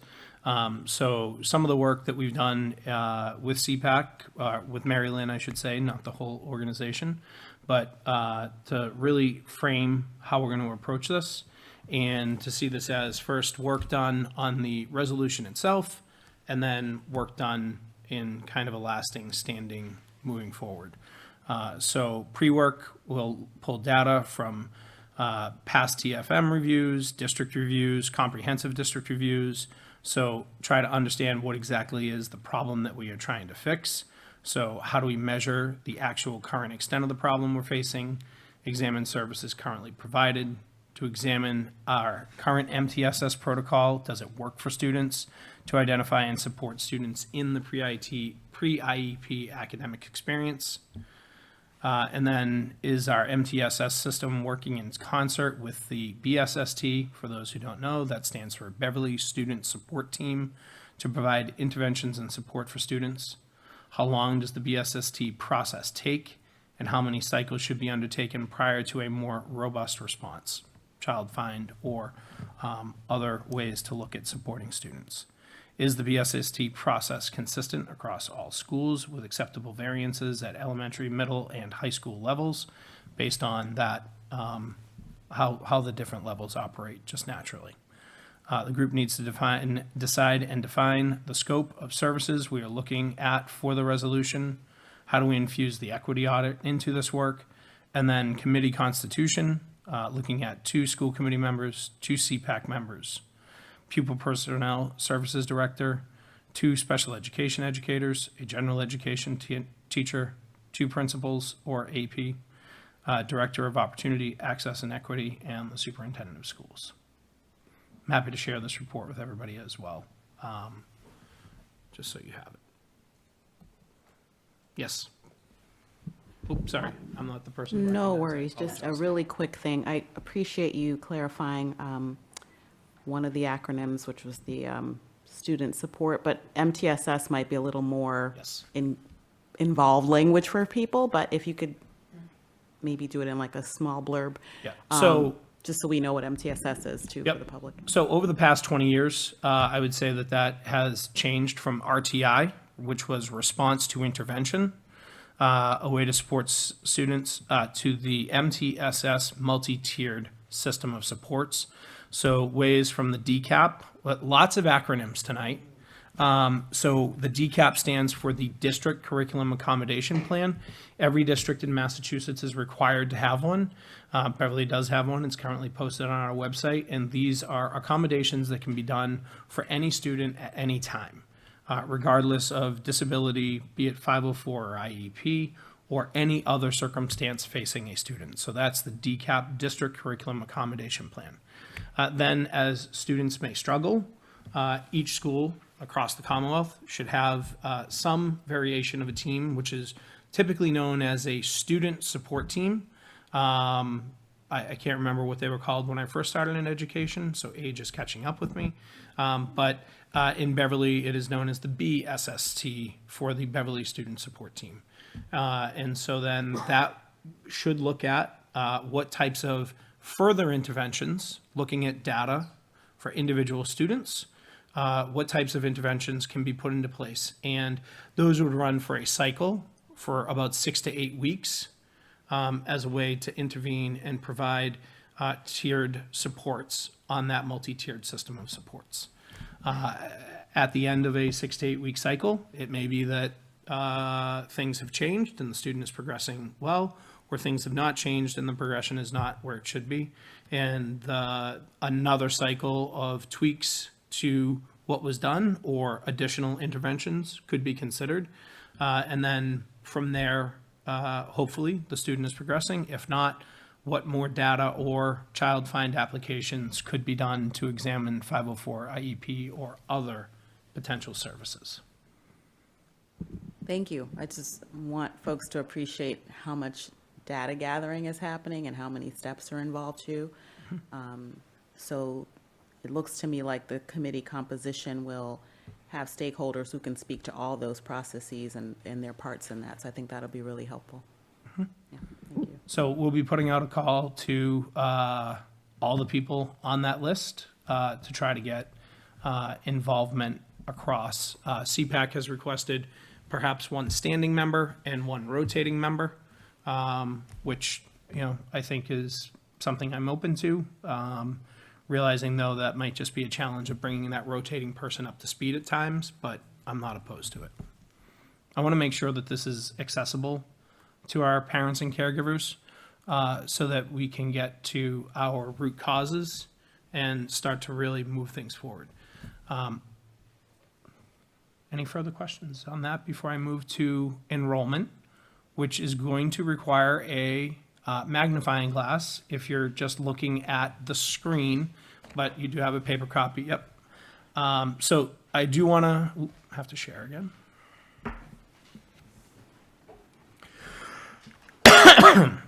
So presently we have enrollment at AIRS of 410 students, 323 at Centerville, 380 at Cove, 351 at Hannah, and 337 at North Beverly, with 103 students at McEwen. Our middle school is 1,424, and our high school is 1,177. Excuse me.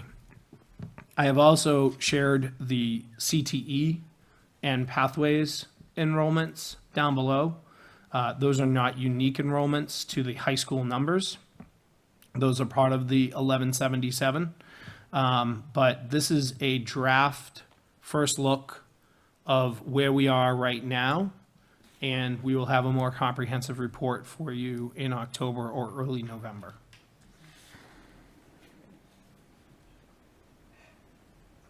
Any preliminary questions or anything you would like to see differently with the data? I always wonder over the summer how many move-ins. I know we were watching some classes. Did we end up having to create new sections at any of our schools, or did we compress any sections based on enrollments? We have not, if I remember, we have definitely not added any sections. And I don't believe we have compressed, right? But as you will notice, we are very tight in first and second grade in some places. Ms. Visnick? We're sharing because I gave my copy to the audience. It's very kind of you. Never mind. I'm curious about in the Centerville column. Okay, I guess the coloring. What are your highlights? Let's start with that. What are the highlights? Is there a key to how I should read what a name that is highlighted is? Those would be sub-separate classrooms. Okay, and then where are some of my favorite employees in that building, like Mr. B? SSP, like the SSP teachers. Yeah, I would have to get you that information.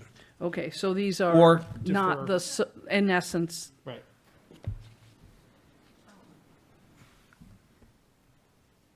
These are the, like, main classroom teachers. Correct. They're not our, SSP kids. Miss Bethany, do you know who Mr. B, the Mr. B of whom I speak? I do.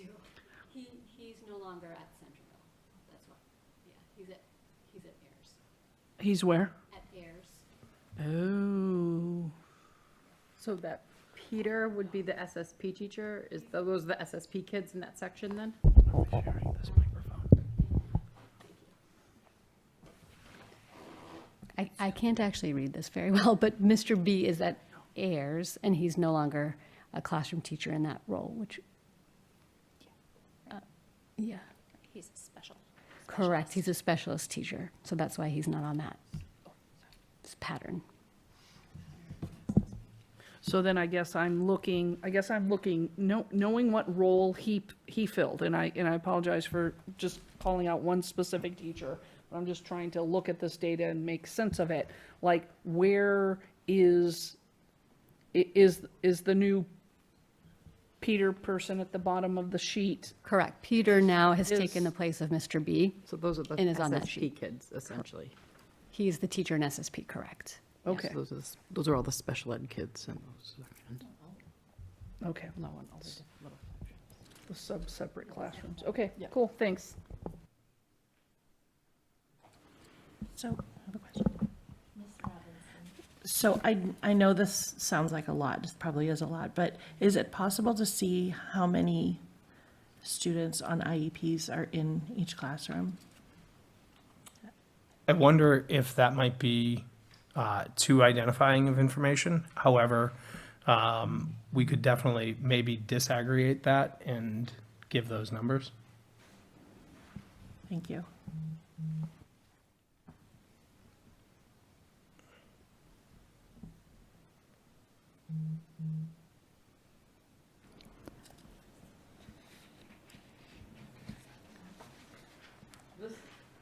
I just want to say, this is my favorite chart, and you really threw a curveball by giving me this one, so I'm sorry. Why? Don't apologize. Well, just because I'm like, wait, what am I looking at? This is my language. Could you make it a bigger font next time? So the challenge is then, yeah, I'll try. 14, I don't know. It's like 11 by 17 paper is hard to come by, but I think there might be a little stash at McEwen, so. Okay. I thank you for this. I know that looking at our class sizes is part of the conversation for our budget going forward in FY '27. And we look forward to the formal report after the October 1 DESI reports. Thank you for bringing this forward. I also wanted to take a moment, well, it's going to be more than just a moment, but I did want to take a moment to just update the committee on combating hate in Massachusetts and bullying, and the Office of the Attorney General of Massachusetts and several of the assistant attorney generals presented on September 16th to over 400 participants in a webinar. I've extracted some pieces of their presentation for this and have also added in some of the moves that we're making to update our procedures. We have sent all of our bullying policy and procedures off to our attorney for a review in the 2-year timeframe so that that can be brought in either the next meeting or the meeting immediately following that. So combating hate in Massachusetts was presented. One of the things that I have done is to really work to update the forms. These are in draft. They have been sent to the attorney to review and has provided feedback on. I do not have that yet, but what it does is it expands the opportunity for principals, assistant principals, and other people investigating to have the space and the necessary checkboxes and other pieces to make investigating incidents, hate incidents as they're termed by the Attorney General's office, very easy to go through.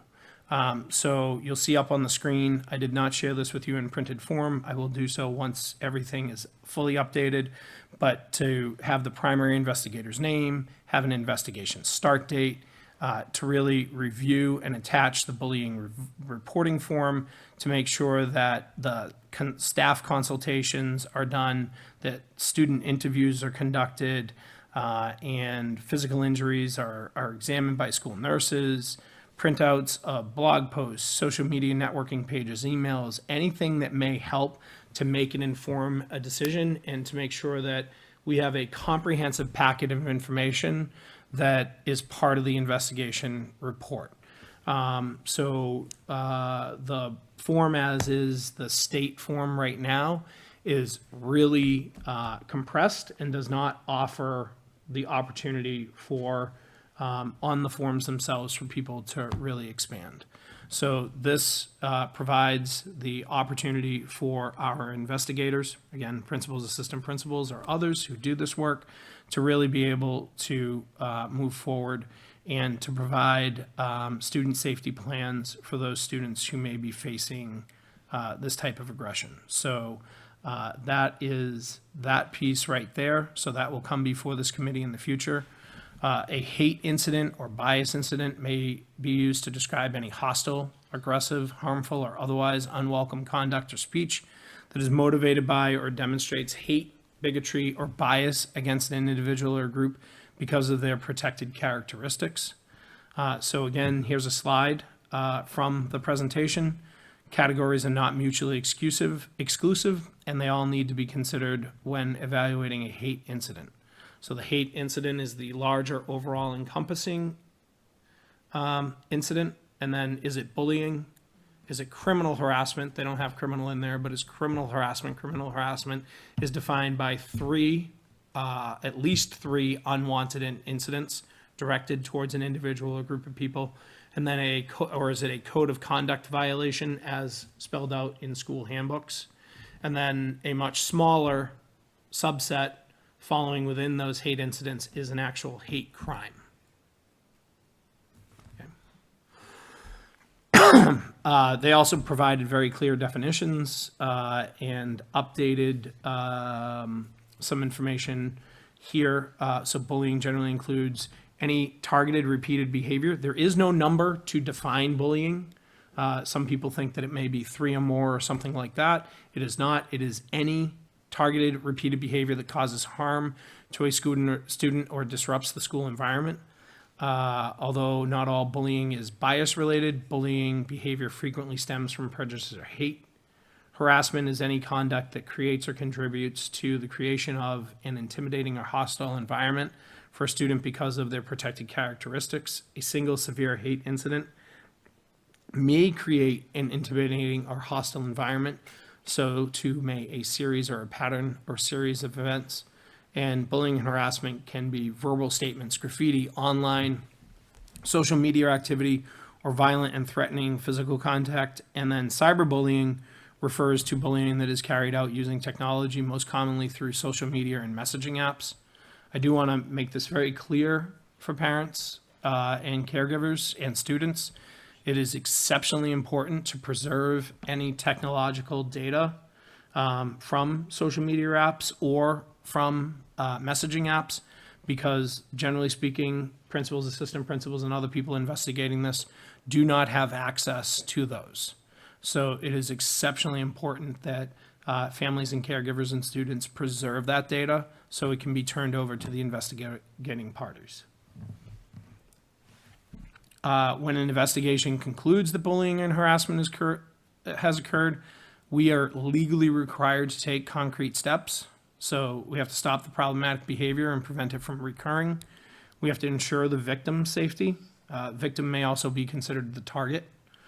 And then restore a sense of safety at school, not just for the target, but potentially witnesses and others involved. So I also want to take a moment to really clearly lay out that in 2014 and then again in 2018, both the discipline laws of the Commonwealth were changed in 2014, and then the juvenile justice laws of the Commonwealth were changed in 2018. The sense is that schools need to take a restorative approach. Restorative justice is proven to work with students, but no longer can schools take a draconian approach to say we're just going to suspend a student ad nauseum, because typically it was students of color or students in low socioeconomic statuses who were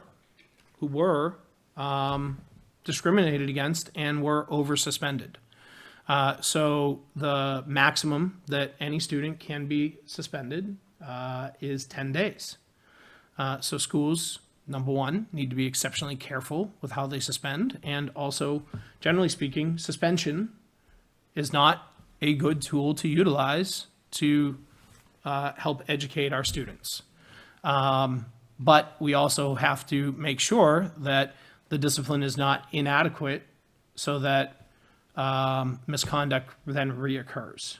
So schools are really in this tough balancing act of making sure that we are working to support students, working to provide restorative justice and restorative practices, while also being faced with the reality of legal changes because of challenges faced by many people of over-suspension. The state constantly looks at discipline data and will let school districts know if there is any disproportionality when it comes to suspension data or overall discipline data. So just want to be very clear so that everybody understands. A lot of times I will hear parents, caregivers, or others say, why can't you just get rid of those kids? Well, because when we educate all students, it means we educate all students.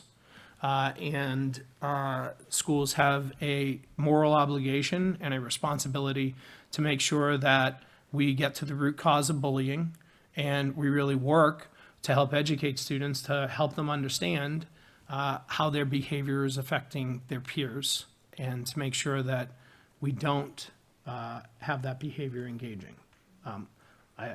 It's not an easy task, I will say. And you know, the social media apps, and I have definitely made it very clear in my memos home to families and my conversations that I am a firm believer that parents and caregivers should wait until at least 8th grade. I would suggest until 16, because of what the apps and, I mean, one app in particular prides itself on that there is no trace.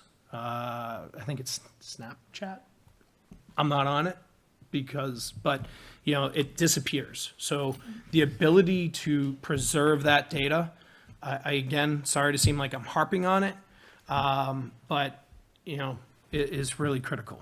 So schools really need to take a balanced approach to discipline.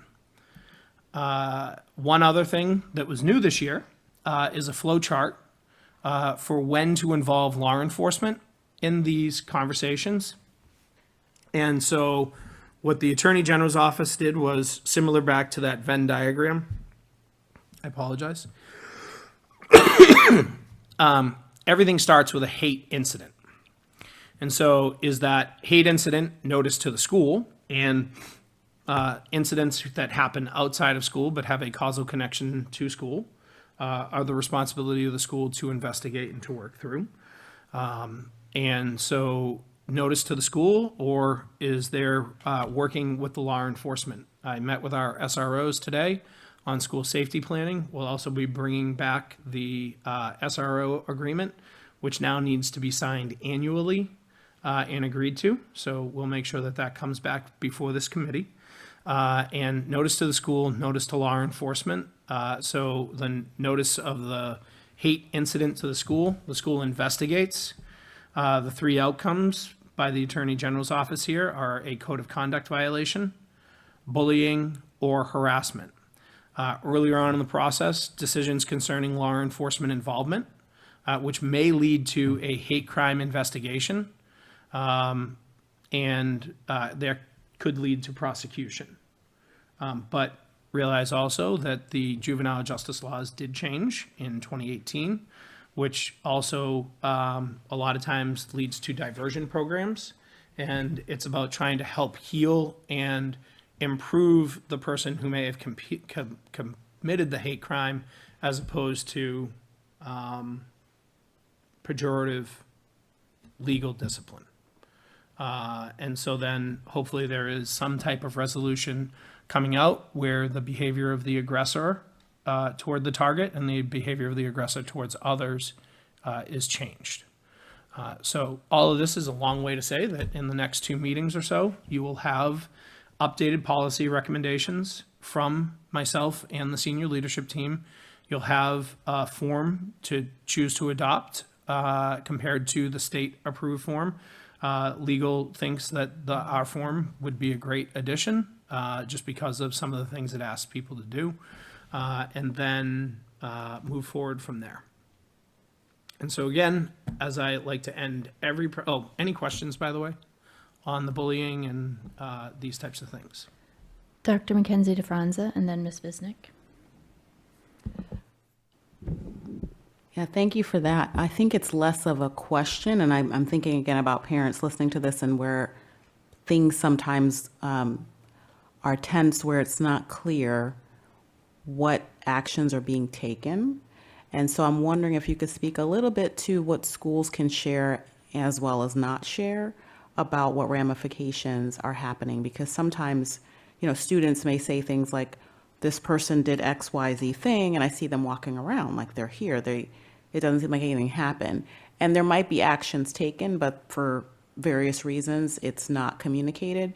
So I'm wondering if you could speak to that a little bit about just like what that process is in terms of divulging information or not about what's actually happening with somebody who was the aggressor in a situation.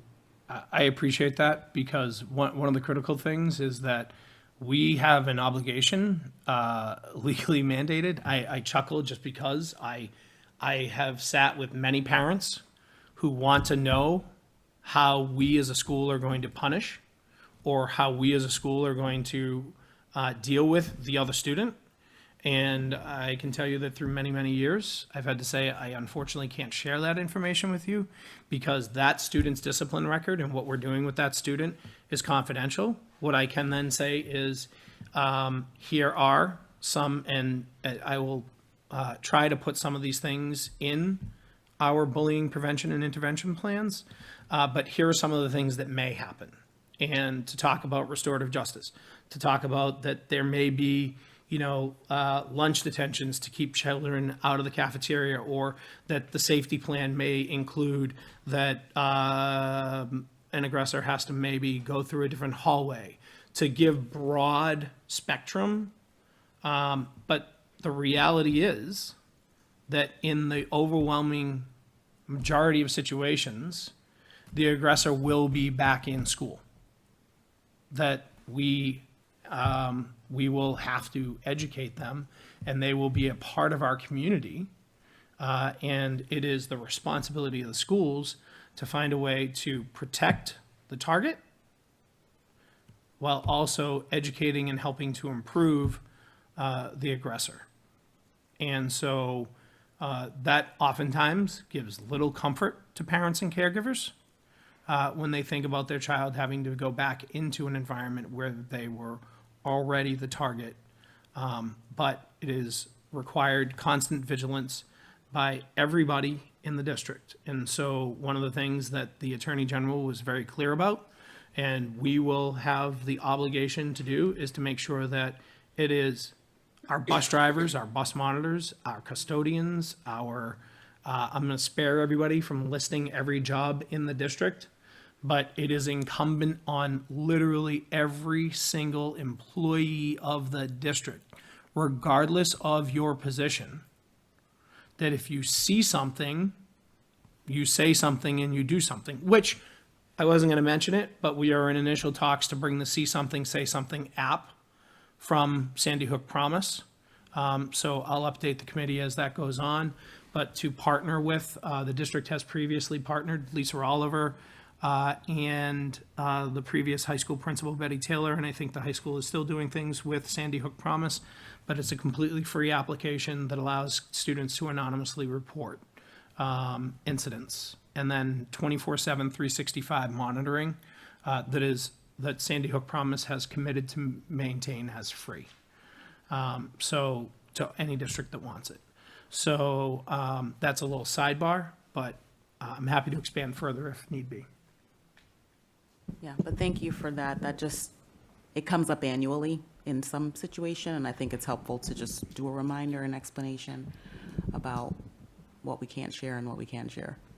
Yeah, thanks. I also do think it is really important annually to remind people of the limitations of discipline that schools can impose. I'm in many forums with principals and superintendents across the country, and I want to be clear that Massachusetts, while being first in the nation with education, is also first in the nation in making sure our discipline laws are not draconian and are not unnecessarily damaging students' opportunity to attain an education.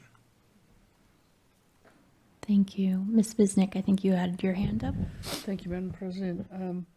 I think I want to couch what I'm trying to say. So at a very high level, how does this generic topic relate or extend to our staff?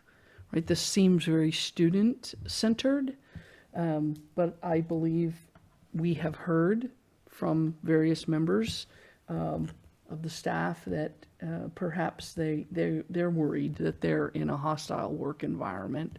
So does this extend at all to the staff? Is it, I'll give you an example. We talked a couple of weeks ago about dress code, and that we have a very specific policy for what's acceptable, and it's mentioned on here under the free speech, right? What's acceptable? What are some limits that we put on what our children can express on their attire? But we don't have a similar dress code for staff, and that in fact might be considered hostile towards another staff member. So where does all of this information that you just presented intersect, Venn diagram, with staff, or does it not? This does not, except that this law, if I remember correctly, was first adopted in 2010.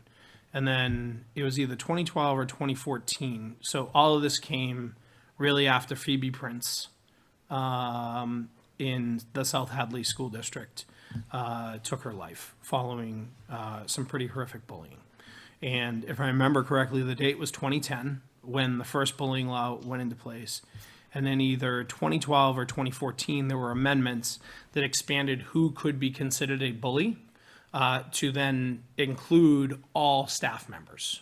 So they actually list out and then including but not limited to, and list teachers, paraprofessionals, bus driver, fill in the blanks. The staff-on-staff harassment or staff-on-staff concerns come under other sections of workplace law that an HR director would be far better to speak to than I would at this point. But we take those concerns very seriously because we also have an obligation to make sure that we're providing a safe and secure environment for our employees so that they do not feel targeted or harassed in any manner, shape, or form. But this law, which falls under Mass General Laws, Chapter 37O, focuses on students.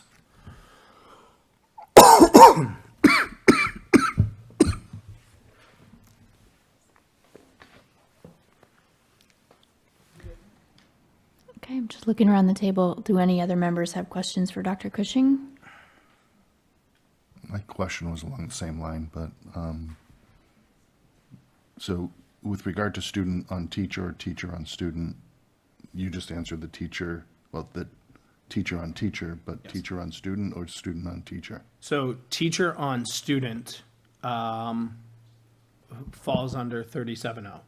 So if it's seen that a teacher or a coach is bullying a student, that falls under Chapter 37O. And which is this? Yes. So should the language, this says all students, should it include staff? That is from the Attorney General's office, so I would say no, yes.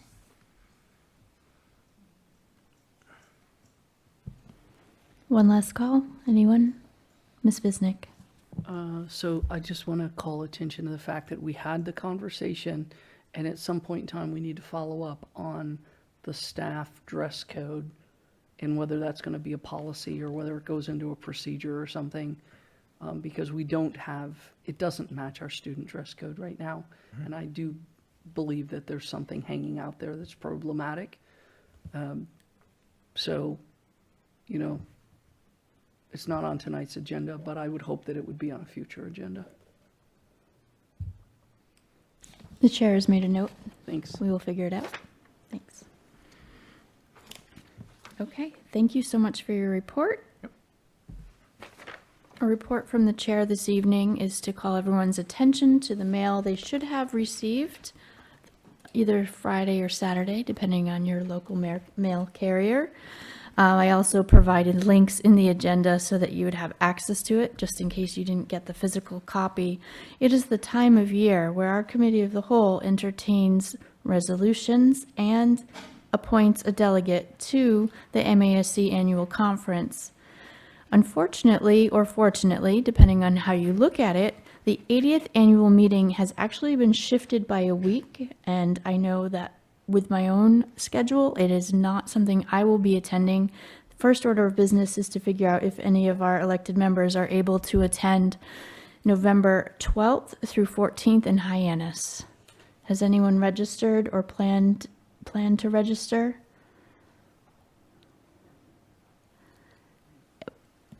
Are you planning to register? Are you willing to serve as the delegate for the Beverly Public School Committee in the Delegate Assembly, which it looks to be planned for Friday afternoon with a clinic at 1:45 and an annual meeting starting at 3:15 p.m. I can offer that they have changed the process a bit in that they're only bringing forward one new resolution this year, and they're carrying over the previous year's resolutions as extended effort for a period of 3 years. That was voted at the last meeting that we missed. So I'm happy to serve if no one else is Okay.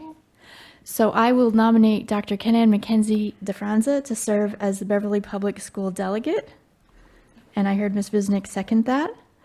Without any objections, all in favor? 7-0. We wish you luck. And now the will of the committee will be to discuss quickly how we think that you should represent our position on the one resolution.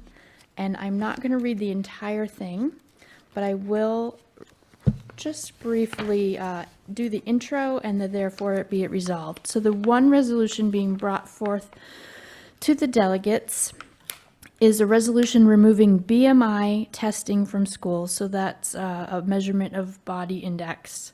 And this is a submission from Grafton School District, the Grafton School Committee.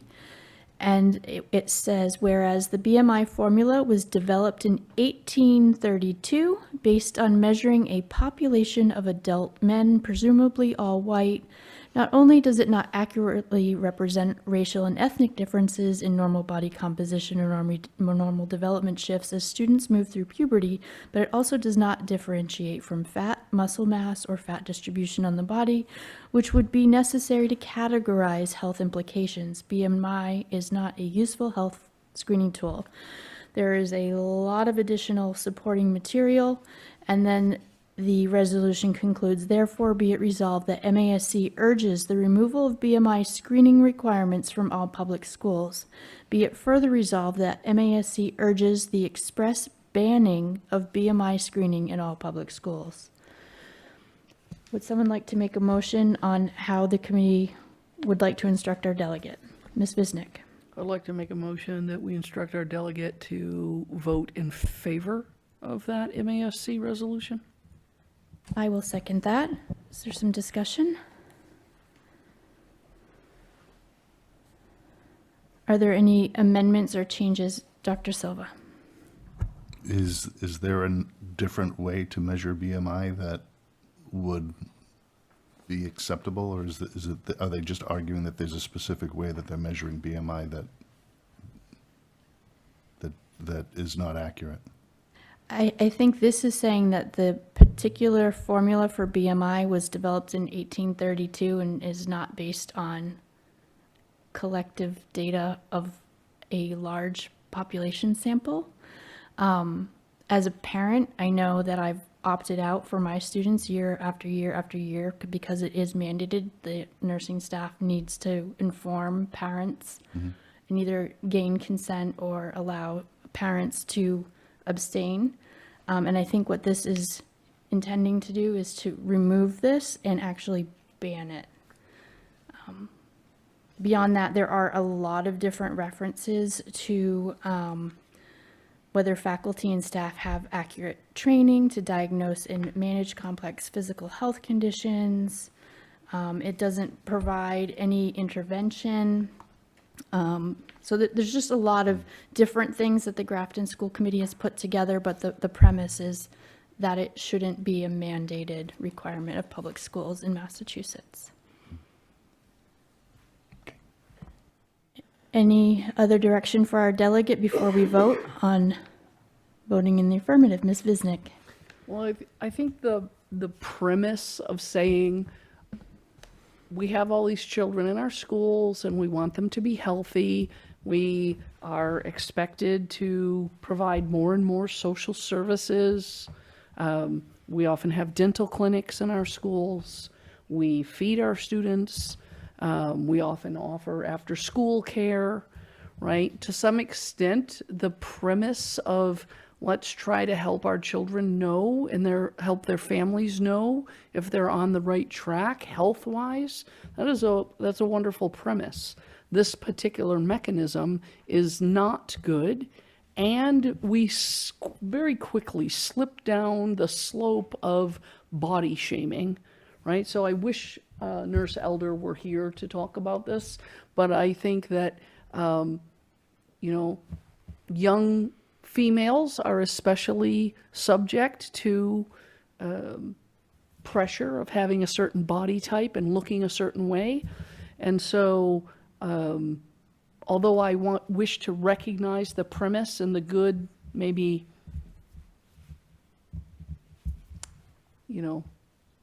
impetus for trying to measure students and see if you're healthy or not, I 100% agree with voting to support this resolution to remove this particular type of measure. And again, I'll use my own 4 children as an example. They're incredibly athletic, incredibly healthy, and yet they measure horribly on this scale. And again, what does that do to your psyche? And if you're a female, I'm going to tell you it does a lot more than if you're a male. Thank you. So I think we have a motion to direct our delegate to vote in the affirmative for this resolution, and we don't have any specific changes. Are we ready to vote? All those in favor? 7-0. I would encourage you to make your registration. I will file the paperwork to say that you're our delegate, so you get the special extra on your badge, and you'll be able to go into the room and speak on our behalf. Ms. Abel? Yes. We have at least one person running uncontested who wants to attend. And so is it possible? Yes, I think it is, because of the way the dates fall. She will already be elected, but she won't yet be sworn in. I'm not naming any names, but she's sitting right over there. And she wants to go. And so do you know if she can just register to go and say, yeah, my school district will pay for it? We will work with the candidate directly, but that is my assumption based on the fact that I did that myself 11 years ago. Okay, cool, thanks. Yeah. Okay. The next thing I just wanted to remind everyone, we do get mailings regularly from MASC at our home addresses. They are chock-a-block full of interesting information about legislative activity, as well as identifying, in this particular case, the president-elect for MASC is our neighbor over in Peabody. I think once you're named president-elect, it's an all but done deal. So you'll get to meet, her name actually is Beverly, at the meeting. We have the opportunity each year to present resolutions of our own that we feel that need to have advocacy at our collective level as a committee of school committees across the Commonwealth. There are resolutions remaining from prior years. Again, they've changed the format a bit, that each of the resolutions that pass stays on the slate for up to 3 years.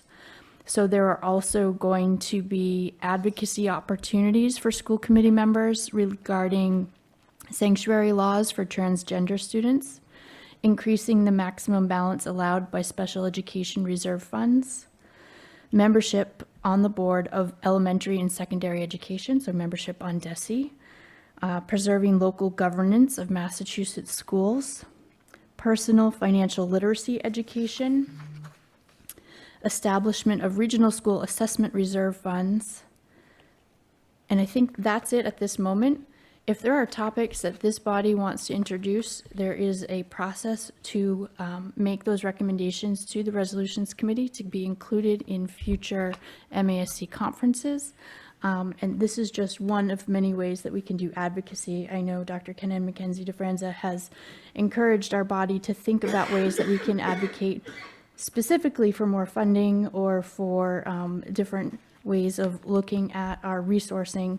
But I just wanted to call attention. This book has lots of information. It's a valuable tool for school committee members, either sitting at this table or who will be seated in January. I also wanted to offer that the masc.org website is filled with additional resources, as well as Friday Lunch and Learns, I think is what they call them.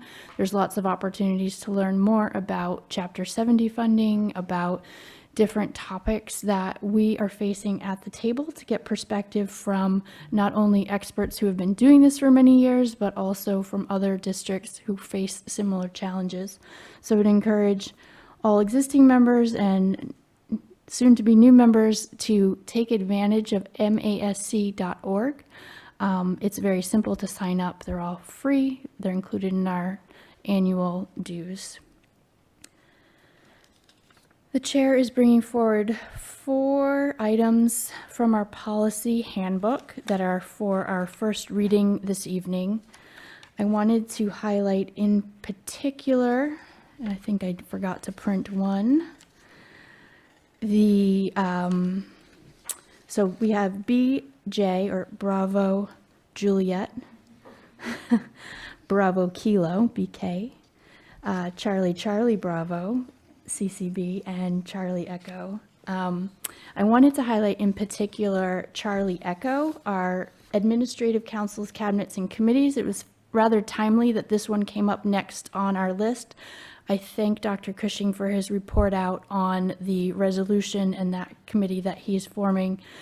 Most of these are just looking to make gender neutral. Some of the pronouns, also it has a slight difference between the way MASC calls district versus system. So we will be picking these up at our regular meeting on October 8th. If you have any edits or suggestions that you feel need to be brought forward on any of these, please do so for our next meeting. And then for our upcoming meetings and dates, I just alluded to the fact that we will be meeting again on October 8th. Our CISL meeting will be kicking off at 6:15 p.m., and that's followed by our regular school committee meeting at 7:30 p.m. That will be the next opportunity for members of the public to join us and to speak for up to 3 minutes on any topic related to our agenda or perhaps is not yet on our agenda. Again, that's an opportunity to address this body, and it requires you to sign up in advance to receive a link to join us remotely, or to sign up at the podium before the appointed time, about 7:40 p.m. on October 8th. Then we will have another Finance and Facilities and Committee of the Whole meeting on October 22nd. Again, Finance and Facilities kicks off at 6:15, and our Committee of the Whole will be at 7:30. I will remind the committee that we are looking to schedule a negotiations subcommittee meeting. However, we are still waiting on some paperwork and forms. So I will work with those committee members, and we will talk just a bit more in our executive session, which I will now make a motion. No. Not yet. May I ask? There are three things that I'm hoping will come in addition to that policy on staff dress. I'm hoping will come onto agendas. Okay. And I might be putting them on my own agenda for FNF. I'm looking over there at Miss Puglisi to see if she's going to give me. I'm hoping that we can hear a little bit about the new advertising that we approved at the end of last year. I've seen some advertising has been sold at the Beverly High turf field with lights. Okay. I'm hoping we can hear about the status of our bus driver. You know, like what's our work crew? How are we doing? There's a nationwide shortage. Have we been able to grow our bus drivers at all? Meaning the number of employees we have. And then I'm wondering if we can get a report out on our new electric buses. Okay. I will coordinate with you whether those are on the regular school committee or we have to wait a month. I don't know that you want to wait a month. We'll coordinate. Right. Okay, thanks. That's permissible away from the table to make planning decisions and scheduling. Okay. With that, the chair is going to make a motion now to vote to meet in executive session pursuant to Mass General Law, Chapter 38, Section 21A for the following purposes, Purpose 7 and Purpose 3. Purpose 7 is to review and approve the executive session minutes from the following executive session, August 27, 2025. Purpose 3 is to discuss strategy with respect to and in preparation for collective bargaining with the Beverly Teachers Association Units A, B, and C, AFSCME Local 2894, AFSA, and any individual contracts, because an open discussion may have a detrimental effect on the bargaining position of the committee, and not to return to open session. Do I have a second on that motion? Thank you, Mayor Cahill. And now I need to call a roll call vote. Mayor Cahill? Yes. Kimberly Coelho? Yes. Ken-Ann McKenzie DeFranza? Yes. Karen Robinson? Yes. Jeffrey Silva? Yes. Lorinda Visnick? Yes. And Rachel Abel. The time is 8:39 p.m. The chair restates that we are now moving into executive session pursuant to Mass General Law, Chapter 38, Section 21A for purposes 7 and 3. We will not return to open session. We appreciate our audience and our audience at home. Thank you, BevCam. As always, we appreciate you as well.